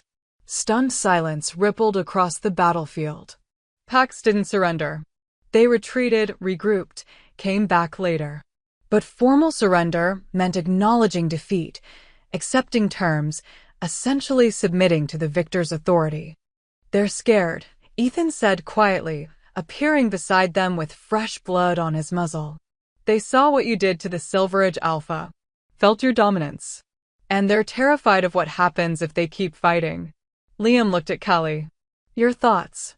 The fact that he was asking her, valuing her opinion on pack strategy, sent warmth spreading through her chest. We're in no position to absorb 2 additional packs, she said carefully. We don't have the resources, and tensions are already high. But if we're merciful now, if we show them that the new Blackthorn pack values honor over domination, we might gain allies instead of bitter enemies waiting for revenge, Liam finished. He nodded slowly. Agreed. Marcus, set up parley for dawn. We'll hear their terms. But make it clear, any future aggression will be met with the same force they experienced tonight. Understood, Alpha. As Marcus moved off to handle arrangements, other wolves began approaching. Not with challenges or demands, but with something that looked startlingly like respect. Alpha, Kara the healer stepped forward. Permission to speak? Granted. What you did tonight, protecting Callie, fighting for the pack, showing us that strength isn't just about stolen power, she paused, her eyes bright with emotion. That's the kind of alpha we want to follow. Bloodline or not, common-born mate or not. You fought for us. All of us. That's what matters. Murmurs of agreement rippled through the assembled wolves. She's right, Nathan added. Tonight proved that we're stronger together than divided.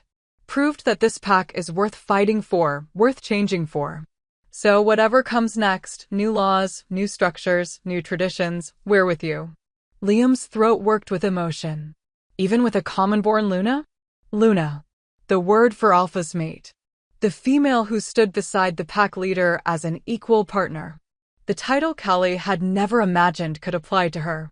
Especially with her, Theo said, stepping forward with Mia at his side. She's braver than any of us. Smarter. Kinder. If that's not Luna material, I don't know what is. More voices joined in, common wolves and bloodline families, young and old, all of them acknowledging what Callie had tried so hard to hide. That she belonged here. That she'd earned her place. That she deserved to stand beside their alpha. Callie felt tears streaming down her face, but for once, they were happy tears. Thank you, she said softly. All of you. Thank you. Liam pulled her close, pressing a kiss to her temple.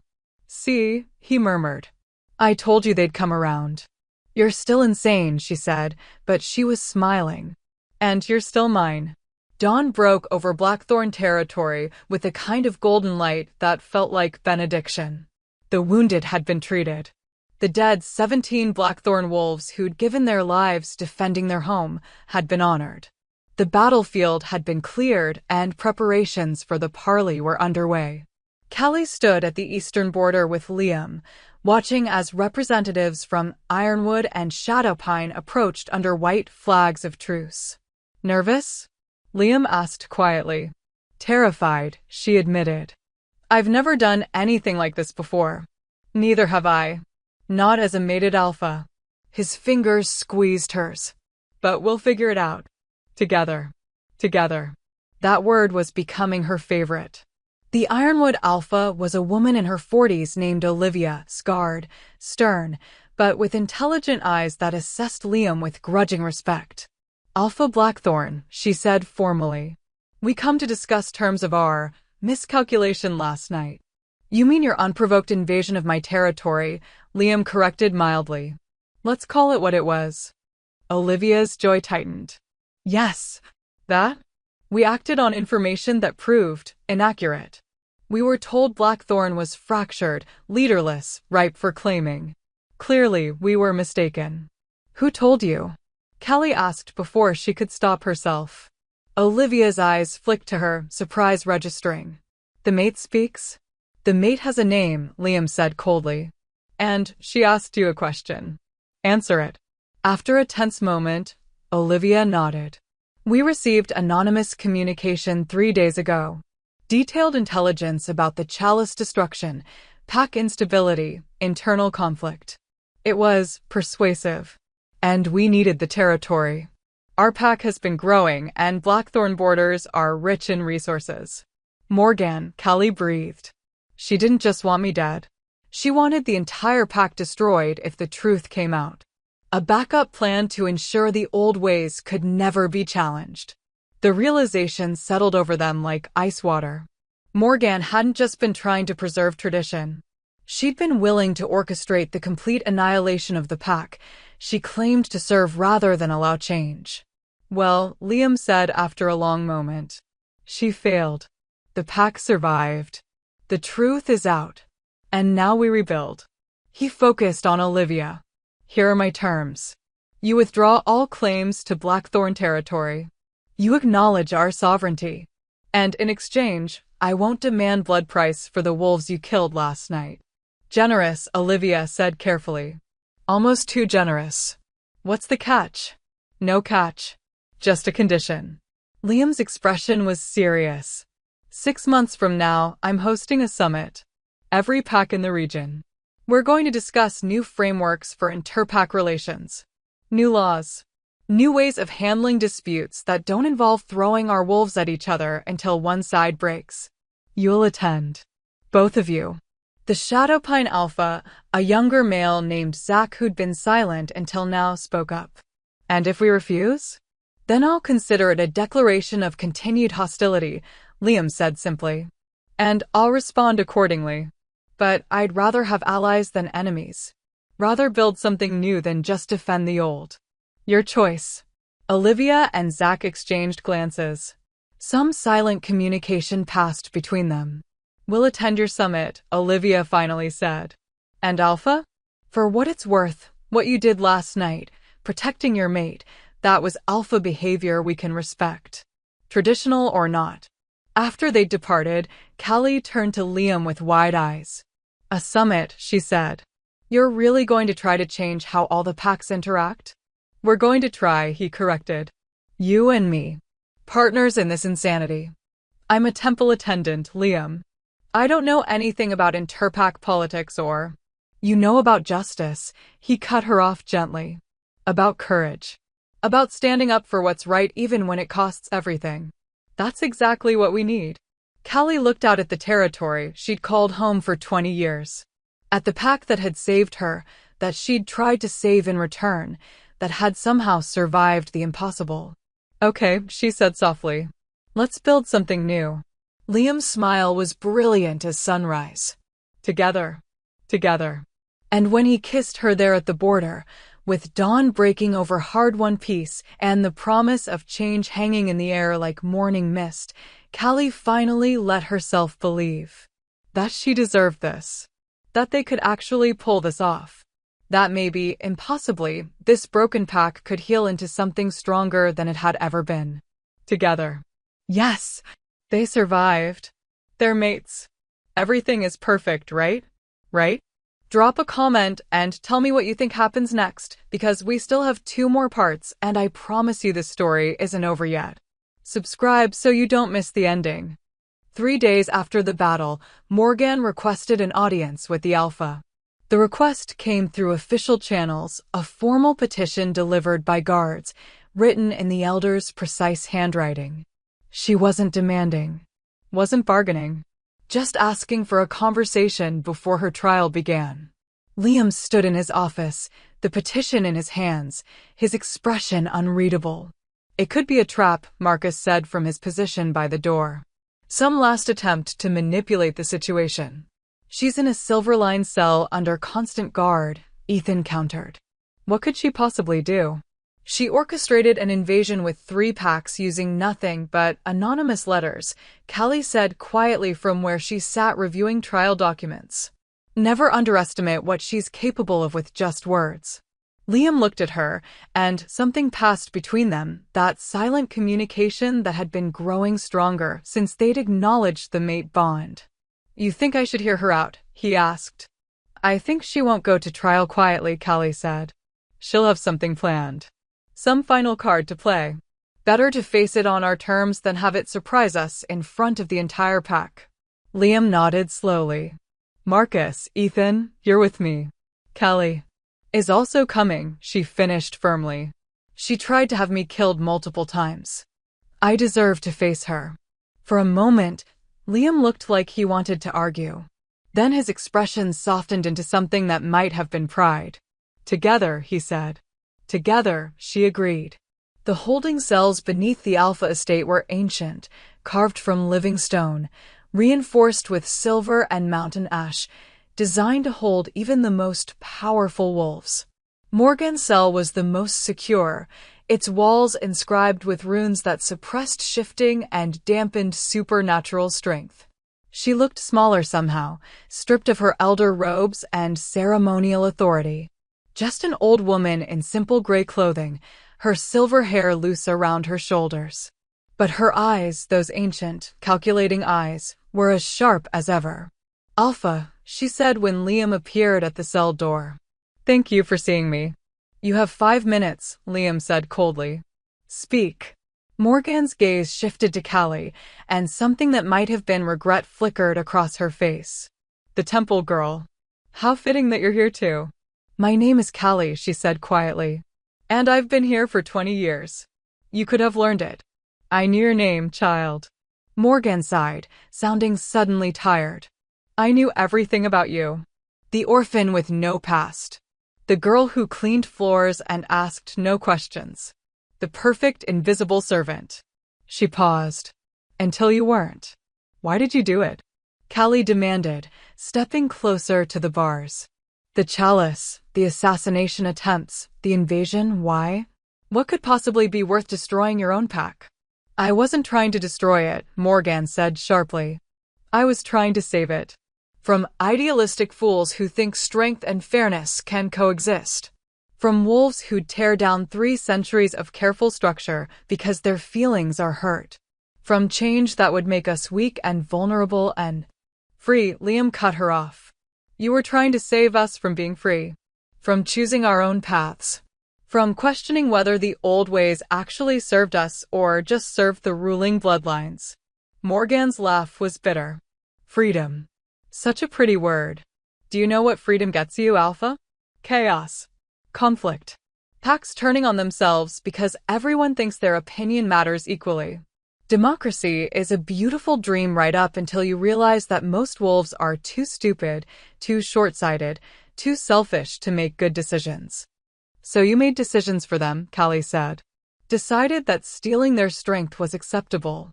That murdering anyone who discovered the truth was justified. That destroying the pack was preferable to letting it change. Yes. Morgan met her eyes without flinching. Because I've lived 3 times as long as any wolf in this territory. I've watched packs rise and fall. I've seen what happens when authority crumbles and everyone thinks they know best. And I'll tell you what happens, child, the pack dies. Maybe not immediately. Maybe it takes years, decades even. But eventually, the strong stop protecting the weak because there's no incentive. The weak stop respecting the strong because there's no consequence. And when the next real threat comes, another invasion, a natural disaster, a challenge that requires unity, there's nothing left to hold them together. She leaned forward, her ancient eyes blazing with conviction. I kept this pack alive for 70 years. Maintained the structures that made us strong, that made us matter. And yes, some wolves suffered. Some were weaker than they should have been. But the pack survived. The bloodlines remained strong. We were respected, feared, safe. That's what I was trying to preserve. Silence fell in the cell block. Callie felt something twist in her chest because despite everything, despite the assassination attempts and the betrayal, she understood Morgan's logic.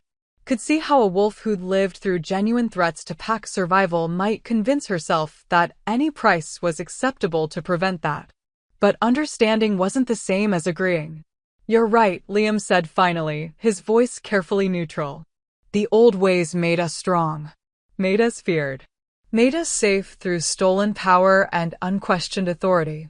Morgan's expression brightened fractionally with hope. But they also made us hollow, Liam continued. They made common wolves believe they were inherently inferior. They made bloodline families think they deserved power they hadn't earned. They created a pack built on lies and theft and the belief that some wolves matter more than others. And Morgan, that's not strength. That's just cruelty with better marketing. The hope in the elder's face died. You're going to destroy everything, she said flatly. Your idealism, your pretty words about equality and justice, they're going to get wolves killed. And when that happens, when the pack fractures and enemies circle and you realize too late that the old ways existed for a reason, I want you to remember this conversation. Remember that I tried to stop it. I'll remember, Liam promised. I'll remember that you were so terrified of change that you'd rather murder your own pack mates than risk being wrong. I'll remember that you valued power over people, tradition over truth, control over compassion. And I'll remember that the pack survived anyway. Not because of your manipulations, but despite them. He turned to leave, then paused. Your trial begins tomorrow. The pack will decide your fate, all of them, not just the bloodline families or the elders. Every adult wolf gets a voice. That's how the new Blackthorn works. We face problems together, and we solve them together. His smile was cold. Democracy in action. Try not to hate it too much. Wait. Morgan's voice cracked. Wait, please. There's something else. Something you need to know. Liam stopped, but didn't turn around. The chalice wasn't the only relic, Morgan said quietly. It was just the most obvious. There are others. Hidden throughout the territory. Objects, places, rituals, all designed to maintain the power structure. And the wolves who know where they are, who benefit from them, they're not going to give up that power without a fight. Callie's blood ran cold. How many? I don't know. Dozens, maybe. The knowledge was passed down through bloodline families, elder to alpha, carefully guarded. Your father knew some of them, Liam. Chose to leave them in place just like he left the chalice in place. Her expression turned calculating. If you want to truly rebuild this pack, you're going to need to find every single one. Destroy them. Face the families who've been benefiting from them for generations. And that fight, that is going to tear this pack apart. Then we'll face it, Callie said before Liam could respond. We'll find every relic, expose every lie, and deal with the fallout. Because that's what you don't understand, Morgan. We're not afraid of hard conversations or difficult truths anymore. We're done hiding from reality because it's uncomfortable. Brave words, Temple Girl. Morgan's smile was sad and knowing. Let's see if you still believe them when half the pack wants you dead for destroying their power. When Liam has to choose between his mate and his bloodline families. When the cost of change becomes too high to pay. Then we'll pay it anyway, Liam said firmly. Together. Because that's what mates do. That's what real packs do. They face the hard things together, or they're not worth calling a pack at all. He took Callie's hand, lacing their fingers together in a gesture that was both intimate and defiant. Goodbye, Morgan. I hope whatever the pack decides for your fate brings you some measure of peace. They left her there in the silver-lined cell, her final warnings echoing in the stone corridor behind them. Morgan's trial took place in the assembly hall, the same place where Liam had first revealed the truth about the chalice. Every adult wolf in the territory was present, their votes carrying equal weight regardless of bloodline or status. It was unprecedented. Revolutionary. The kind of thing that would have been unthinkable a week ago. But a week ago, the pack hadn't survived an invasion together. Hadn't watched their alpha tap into mate bond rage to protect his common-born Luna. Hadn't seen what unity could accomplish when fear and tradition stopped mattering. The trial lasted 6 hours. Witnesses testified Theo, Mia, the guards who'd been drugged, Zane, who'd agreed to appear via recorded statement in exchange for favorable trade agreements. Evidence was presented, communications Morgan had sent to neighboring packs, the journal she'd hidden, testimony from other elders about her conspiracy. Through it all, Morgan sat silent and dignified, offering no defense, no apology, no attempt to sway opinion. She'd already said everything she wanted to say. When it came time for the pack to vote, the tension was suffocating. Guilty or innocent. Life or death. Exile or imprisonment. Each wolf submitted their decision privately, their votes counted by a neutral council of wolves from both common and bloodline families.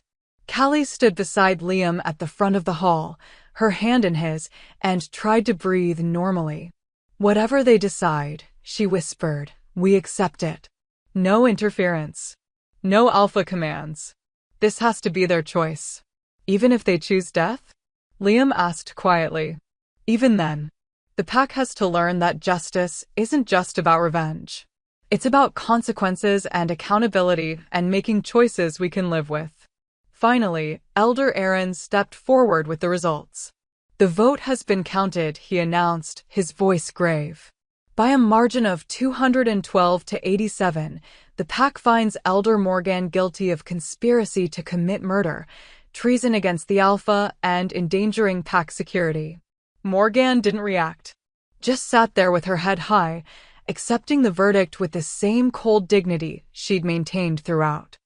As for sentencing, Aaron continued, the pack has voted for exile. Morgan is to be stripped of her elder status, her pack bonds severed, and banished from Blackthorn territory permanently.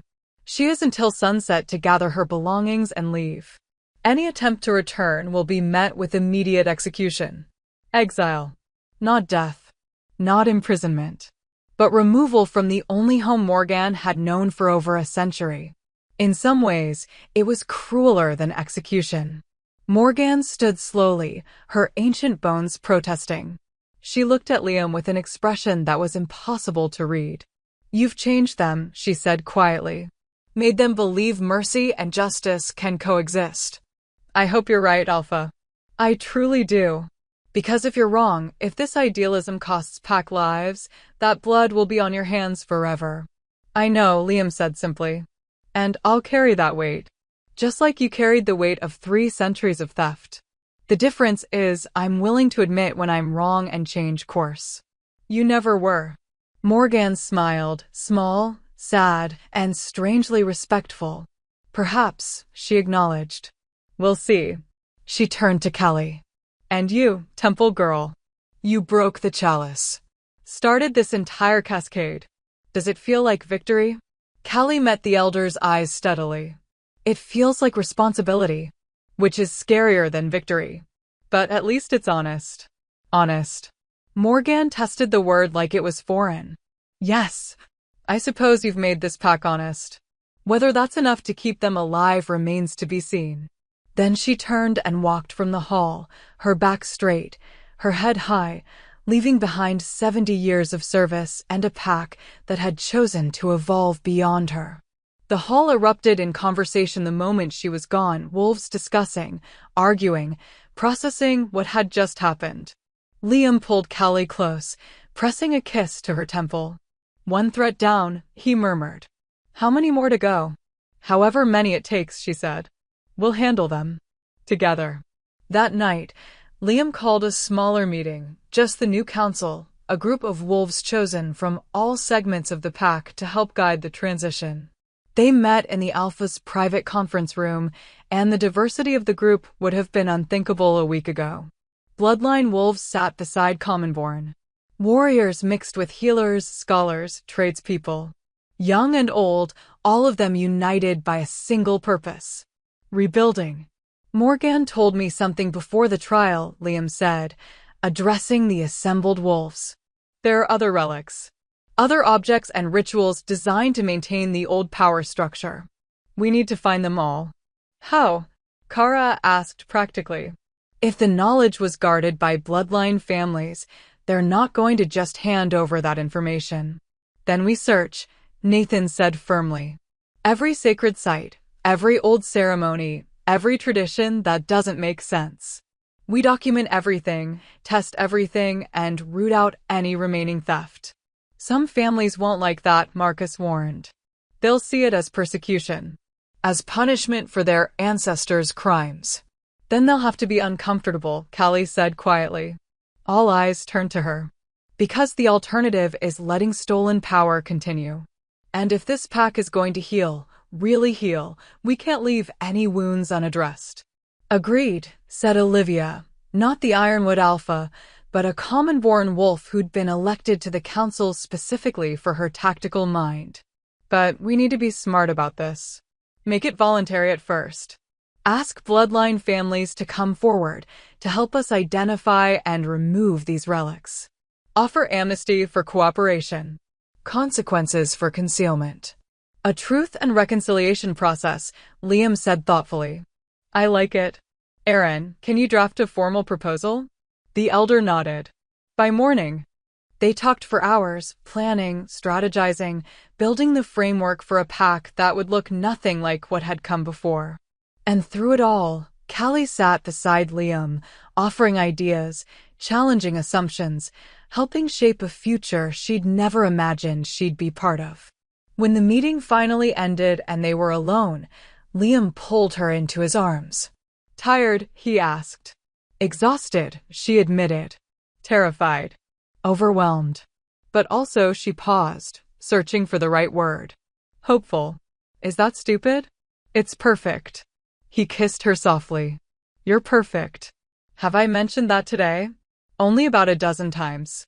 "Then I'm slacking. Let me fix that." He kissed her again, deeper this time, his hands sliding into her hair. "You're perfect. Brave. Brilliant. The best thing that's ever happened to this pack." "And you," Callie interrupted, pressing her fingers to his lips. "Don't forget that part." His smile was brilliant. "And me. Especially me." They stood there in the empty conference room, holding each other, and for the first time in weeks, Callie let herself simply be. Not the orphan. Not the temple girl. Not the wolf who destroyed the chalice or survived assassination attempts or stood on judgment stones. Just Callie. Liam's mate. Luna of a pack trying desperately to become something better. We're really doing this, she said softly. Rebuilding everything from scratch. We really are, Liam agreed. Think we can pull it off? I think we have to try. Good answer. He rested his forehead against hers. Ready for the final battle? Callie pulled back, confused. What final battle? Morgan's exiled. The invasion's over. The trial's done. The mating ceremony, Liam said with a grin. Where I have to stand in front of the entire pack and formally claim you as Luna. Where we bind our souls together for everyone to witness. Where I get to tell 300 wolves exactly why you're the most incredible person I've ever met. Her heart stuttered. That's not a battle. You clearly haven't been to a traditional mating ceremony. My mother will have opinions about everything from the ceremonial robes to the feast menu. The elders will argue about which rituals to keep and which to modify. Half the pack will have suggestions about. Callie kissed him, shutting off the flow of words.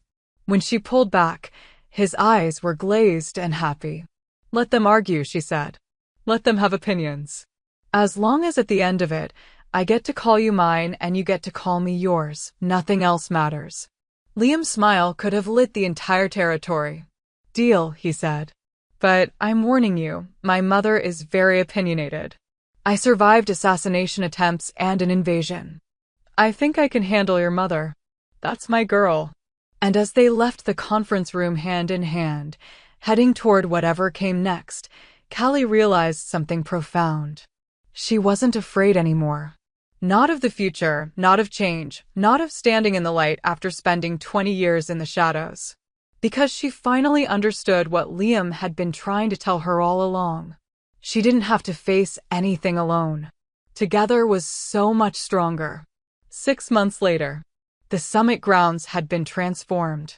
What was once a neutral clearing at the border between territories now hosted the largest gathering of wolf packs the region had seen in over a century. 15 packs, some allies, some former enemies, all of them curious about the Blackthorn Alpha who'd survived an invasion, revolutionized his pack structure, and somehow convinced everyone that change didn't have to mean destruction. Callie stood at the edge of the main pavilion, watching wolves from a dozen territories mingle with a mixture of cautious diplomacy and genuine interest. 6 months ago, this would have been impossible. 6 months ago, these packs had been at each other's throats, competing for resources and territory with the same brutal logic that had governed inter-pack relations for centuries. Now they were talking. Actually talking. About trade agreements and dispute resolution and shared defense pacts. It was surreal, terrifying, and absolutely incredible. You're doing that thing again. Liam's voice came from behind her, warm with amusement. She turned to find her mate. The words still sent a thrill through her even after 6 months, watching her with those glacier blue eyes that saw entirely too much. What thing? She asked innocently. The thing where you stand off to the side looking like you can't believe any of this is real. He moved closer, his hand finding the small of her back in a gesture that had become second nature. Callie, you organized this summit. You spent 3 months coordinating with 15 different packs, navigating political minefields, and somehow convincing everyone to show up. You're allowed to stand in the center and take credit. I sent some letters and made some calls, she protested. You're the one who. Liam corrected firmly. We did this. Together. As partners. As mates. As Alpha and Luna of a pack that's proving change is possible. He pressed a kiss to her temple. Stop trying to hide in the shadows. You're a Luna now. Hiding isn't part of the job description. Callie smiled despite herself. 6 months of being called Luna, and it still felt like wearing someone else's clothes, beautiful, well-made, but not quite hers yet. Except when Liam said it. When he looked at her like she hung the moon. When the pack, their pack, treated her not as the orphan who'd destroyed a relic, but as the wolf who'd helped rebuild everything stronger. Then it felt like maybe, possibly, she was growing into the role. Alpha Liam. A voice called from across the pavilion. The Riverwood delegation has arrived. They're asking to speak with you about the resource-sharing proposal. I'll be right there. Liam squeezed Callie's hand once before heading off to handle yet another negotiation, leaving Callie alone with her thoughts for approximately 30 seconds before a familiar voice interrupted them. You look like you're going to throw up, Kara said cheerfully, appearing beside her with 2 cups of something that smelled like spice cider. Drink this. It'll help. Callie accepted the cup gratefully. That obvious? Only to someone who's known you for 20 years. Kara's smile was gentle. Callie, you need to stop questioning whether you deserve to be here. The pack voted for the new structure. They accepted you as Luna. They want this. Most of them want this, Callie corrected quietly. There are still wolves who think I destroyed something sacred for no reason. Who believe the old ways were better. Who will come around or leave, Kara said firmly. That's their choice. Just like it was your choice to do the right thing even when it was terrifying. Stop carrying their skepticism like it's your fault. Before Callie could respond, a commotion at the main entrance drew everyone's attention. A delegation was arriving, but not one of the expected packs. These wolves moved with the fluid grace of fighters, their leader a tall woman with silver-streaked dark hair and eyes like molten gold. Callie's breath caught, because she recognized that woman. Had seen her face in dreams and fragmentary memories that lived in the spaces between sleep and waking. Impossible. Callie? Kara's voice seemed to come from very far away. What's wrong? You look like you've seen a ghost. I think I have, Callie whispered. The woman was scanning the crowd with systematic precision, and when her eyes landed on Callie, she froze. Every line of her body went rigid with shock, disbelief, and something that looked dangerously like hope. Then she was moving, crossing the pavilion with purposeful strides, and wolves parted before her like water before a ship's bow. She stopped 3 feet from Callie, and up close, the resemblance was unmistakable. Same bone structure. Same honey brown eyes. Same small scar above the left eyebrow. Callie? The woman's voice cracked on the name. Callie Thorne. The surname hit Callie like a physical blow. Because she'd never had a surname. Had been just Callie for 20 years, the orphan with no past, no family, no name beyond the one she'd chosen. Callie's voice failed. Who are you? My name is Haley Thorne. Tears were streaming down the woman's face now, unchecked and unashamed. And 20 years ago, my 7-year-old daughter was taken from me during a raid on our territory. We searched for months. Years. But we never found her. Eventually, we had to accept that she was gone. That she died alone in the wilderness because we'd failed to protect her. The world tilted sideways. No, Callie breathed. That's not I was alone. I've always been alone. I don't have. You have a scar on your left hip, Haley said urgently. Shaped like a crescent moon. You got it when you were 4, climbing a tree you were too small for.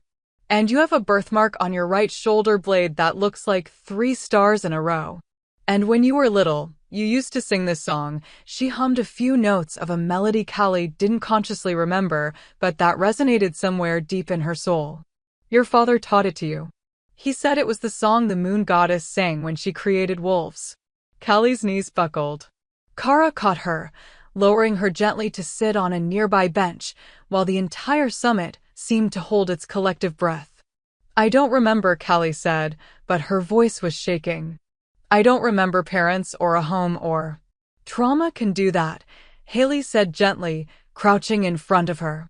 The healers said, after we lost you, that if you survived, your mind might have locked away the memories to protect itself.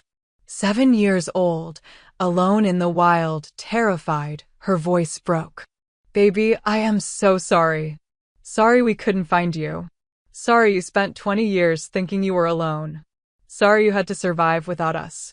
I survived fine, Callie said automatically. Then, softer, The Blackthorns took me in. Gave me a home. I had a good life. I know. Haley's smile was watery. I've heard stories about the Blackthorn Luna who destroyed a sacred relic and rebuilt a pack from the ground up. About the common-born wolf who made it an alpha king and convinced him to revolutionize everything. I just never imagined, never dreamed, that it could be my daughter. Callie looked at this woman who claimed to be her mother, this stranger with familiar eyes and a painful sincerity that felt like truth. I don't know you, she whispered. I don't remember you. How can you be my mother when I don't remember having a mother? Because love doesn't require memory, Haley said simply. I've loved you every day for 20 years. Mourned you. Missed you. Hoped against hope that somehow, impossibly, you were still alive somewhere. And now you're here. Alive. Strong. Incredible. And whether you remember me or not, whether you want a relationship with me or not, I'm grateful. Grateful that you survived. That you found a pack that valued you. That you became this amazing wolf who changes the world. Callie felt tears tracking down her face, and she didn't even know why she was crying. For the little girl who'd lost her family? For the mother who'd spent 20 years grieving? For the impossible, beautiful, terrifying possibility that maybe she'd never been as alone as she'd always believed? Her voice broke. I need time. To process. To take all the time you need, Haley said immediately. I'm not going anywhere. I'm here for the summit and after, well. I'm the alpha of the Thornwood Pack. We're 2 territories over. Close enough to visit. Far enough to give you space. She stood, and the movement was reluctant, like it physically hurt to step back. But Callie? Know this. You have a family. A pack that never stopped looking for you. Brothers who'll be overjoyed to know their sister is alive. And a mother who loves you more than she knows how to say. Then she turned and walked away, giving Callie the space she'd asked for even though every line of her body screamed that she wanted to stay. Liam appeared at Callie's side almost immediately, his alpha senses having tracked the emotional upheaval from across the pavilion. What happened? He asked urgently. Callie, are you okay? She looked up at her mate, this male who'd stood beside her through assassination attempts and invasions and political revolutions, and somehow found her voice. I think I just found my mother, she said. And I have no idea what to do with that. The summit continued around them, but Liam pulled Callie away to a private alcove where they could talk without the weight of 300 curious eyes. Tell me everything, he said, and so she did. When she finished, Liam was quiet for a long moment. Do you want to believe her? He finally asked. About being your mother? I don't know. Callie's hands twisted together in her lap. Part of me wants it to be true so badly it hurts. The idea that I wasn't abandoned, that someone actually wanted me, that somewhere out there I have a family who, she cut herself off. But the other part is terrified. Because what if I let myself believe and then find out it's not real? What if she's wrong or lying or... We can verify, Liam said practically. Blood tests. Pack records. Investigation into the raid she mentioned. Within a week, we'll know for certain whether she's telling the truth. Callie nodded slowly. And if she is? If I really am Callie Thorne, daughter of an alpha, lost during a raid 20 years ago, what does that mean? It means you get to decide, Liam said firmly. You're not a child anymore. You're not obligated to rejoin their pack or accept their family or anything else. You get to choose what relationship, if any, you want with them. Even if they're my blood family? Especially if they're your blood family. He pulled her close, and she burrowed into his warmth gratefully. Callie, you spent 20 years building a life here. Building relationships, earning respect, becoming Luna of this pack. That doesn't disappear just because your origin story got more complicated. This is still your home. I'm still your mate. The pack is still your family. Finding your birth family just means you have more people who care about you. Not fewer. The simplicity of it made something loosen in her chest. When did you get so wise? She murmured against his shirt. I have a very smart mate who teaches me things. His lips pressed against the top of her head. So, what do you want to do? Meet with her? Avoid her? I'll support whatever you choose. Callie pulled back to look at him. What would you do? If you were me? Honestly? Liam's expression turned thoughtful. I'd be terrified. But I'd also be curious. Because here's this woman who spent 20 years looking for you. Who recognized you instantly. Who looked at you like you were the answer to 20 years of prayers. He paused. That kind of love, that kind of dedication, seems worth at least a conversation. Even if it's scary. Callie took a shaky breath. Okay, I'll talk to her. But not today. Today, I need to focus on the summit and not have an emotional breakdown in front of 15 packs. Fair enough. Liam's smile was gentle. Want me to handle the Riverwood negotiation while you pull yourself together? I'm fine, Callie protested. I can. Callie. His tone was patient but firm. You just found out you have a mother. You're allowed to take an hour to feel things. I promise the summit won't collapse without you. She wanted to argue. Wanted to prove she could compartmentalize, could be the professional Luna who didn't let personal drama interfere with pack business. But the truth was, she felt like she'd been hit by an emotional freight train. Okay, she said softly. An hour. Then I'm back. Take 2, Liam countered. I'll cover for you. He kissed her, sweet and reassuring and grounding, and then headed back to the main pavilion to smooth over whatever diplomatic crisis was developing, leaving Callie alone with the most complicated gift she'd ever received. A family. 2 hours later, Callie found Haley at the edge of the summit grounds, standing alone and staring out at the forest with the kind of stillness that spoke of practiced patience. Luna Callie, Haley said when she approached, her tone carefully formal. I hope I didn't cause problems with. Call me Callie, she interrupted. Just Callie. Please. Haley's expression softened. Callie then. They stood in awkward silence for a moment. Callie had planned what to say, rehearsed a dozen different opening lines, but now that she was actually here, they all felt inadequate. Tell me about the raid, she finally said. The one where I was taken. Haley's face tightened with old pain. You were 7. We were on a routine patrol near the western border. Your father, you, and 3 other warriors. A rogue pack ambushed us. They'd been watching, waiting for an opportunity. They wanted to kidnap the Alpha's daughter, use you as leverage to take our territory. What happened? Your father fought like a demon to protect you. Killed 5 rogues before they brought him down. The other warriors gave their lives buying time for reinforcements to arrive. But by the time we got there, you were gone. Taken into the wild. We tracked you for 3 days before the trail went cold at a river crossing. Her voice broke. We thought the worst. Thought the rogues had killed you and dumped your body where we'd never find it. Callie's chest ached. My father. What was his name? Henry. Henry Thorne. Haley's smile was sad and distant. He would have loved what you've become. A Luna. A revolutionary.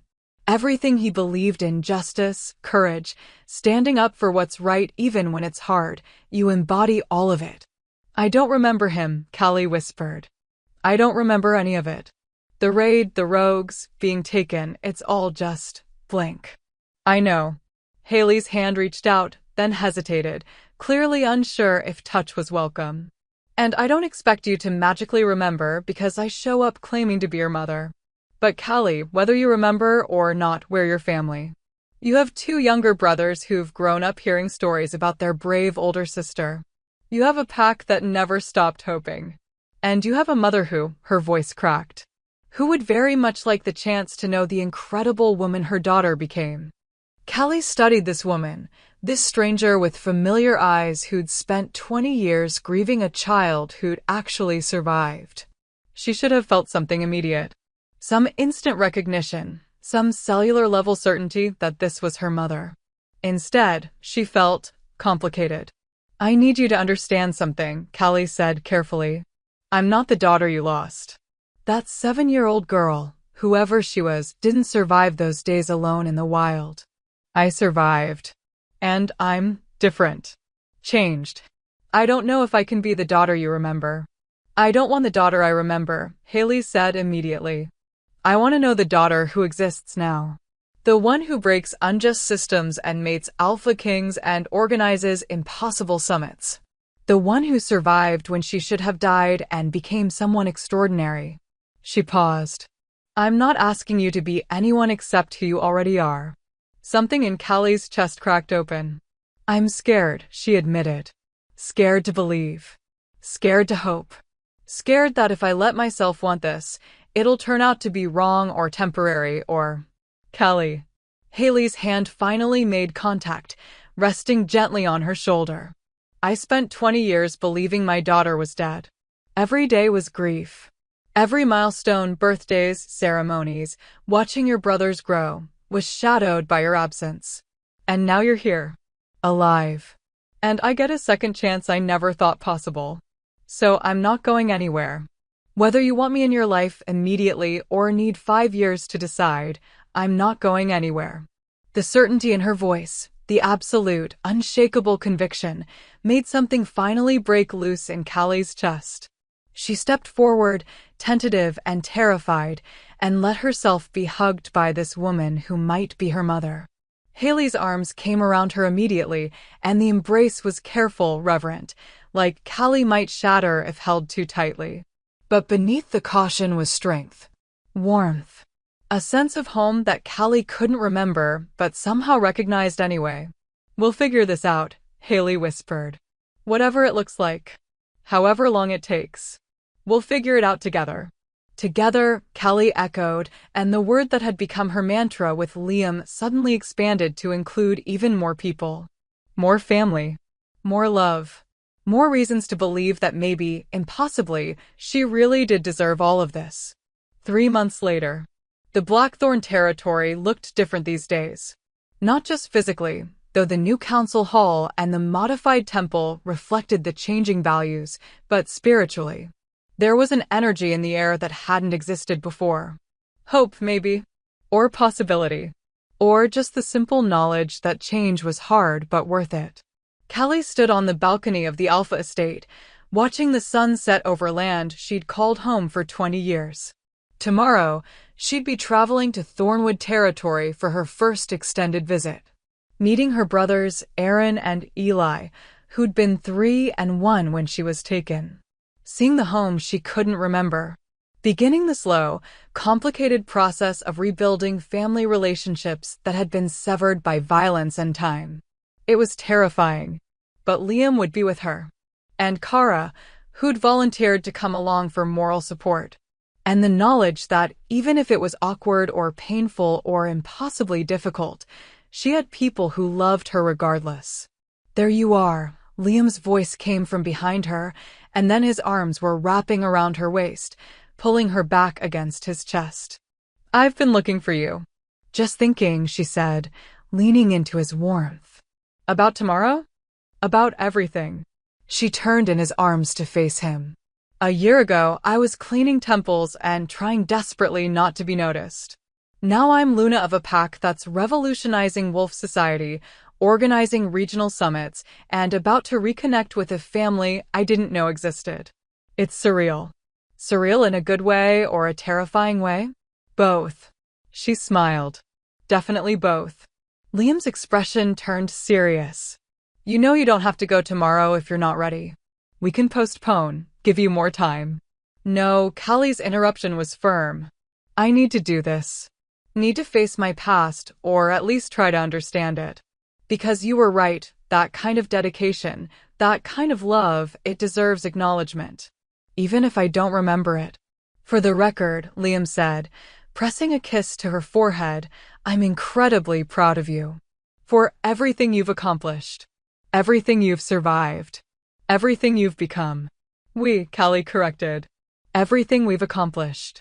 I couldn't have done any of this alone. And you'll never have to. His smile was soft. Because you're mine and I'm yours, and we're in this together for the rest of our lives. Agreed. Agreed. She kissed him slow and sweet and full of promise. Together. A howl split the evening air, not a warning, but a celebration. The pack gathering for the evening meal, calling their Alpha and Luna to join. Duty calls, Liam said with a dramatic sigh. Actually, family calls, Callie corrected. Because that's what we are now. Not just a pack. A family. His smile was brilliant. When did you get so wise? I have a very smart mate who teaches me things, she said, echoing his words from months ago. They walked back to the main hall hand in hand, and as they entered to find 300 wolves gathered, common and bloodline, young and old, all of them united by choice rather than tradition, Callie felt something settle into place. This was her life now. Not the one she'd planned, not the quiet, invisible existence she'd tried to maintain for 20 years. This was bigger, scarier, infinitely more complicated. But it was also full of love, purpose, possibility, and people who'd chosen her just as surely as she'd chosen them. And as Liam stood before their pack and gave thanks for survival, for change, for the hard-won peace they'd built together, as wolves of all backgrounds shared a meal and stories and hope for the future, Callie finally understood what Liam had been trying to tell her all along. She wasn't alone anymore. She never would be again. Because she'd found her pack. Her mate. Her family, both the one that raised her and the one she'd been separated from. And together, they were building something new. Something better. Something worth every sacrifice, every fear, every impossible moment. Together was the strongest magic of all. Epilogue, 1 year later. The mating ceremony had been beautiful. Traditional enough to honor the past, modern enough to reflect the present, and deeply personal enough that every wolf in attendance felt the bond between Alpha and Luna like a living thing. Now, a year later, Callie stood in the same assembly hall where she'd once faced execution, but everything had changed. The hall was packed not with wolves calling for her death, but with wolves celebrating. Because today wasn't about trials or revelations or impossible choices. Today was about new beginnings. Are you ready? Liam asked, his hand warm in hers. Terrified, Callie admitted. But yes.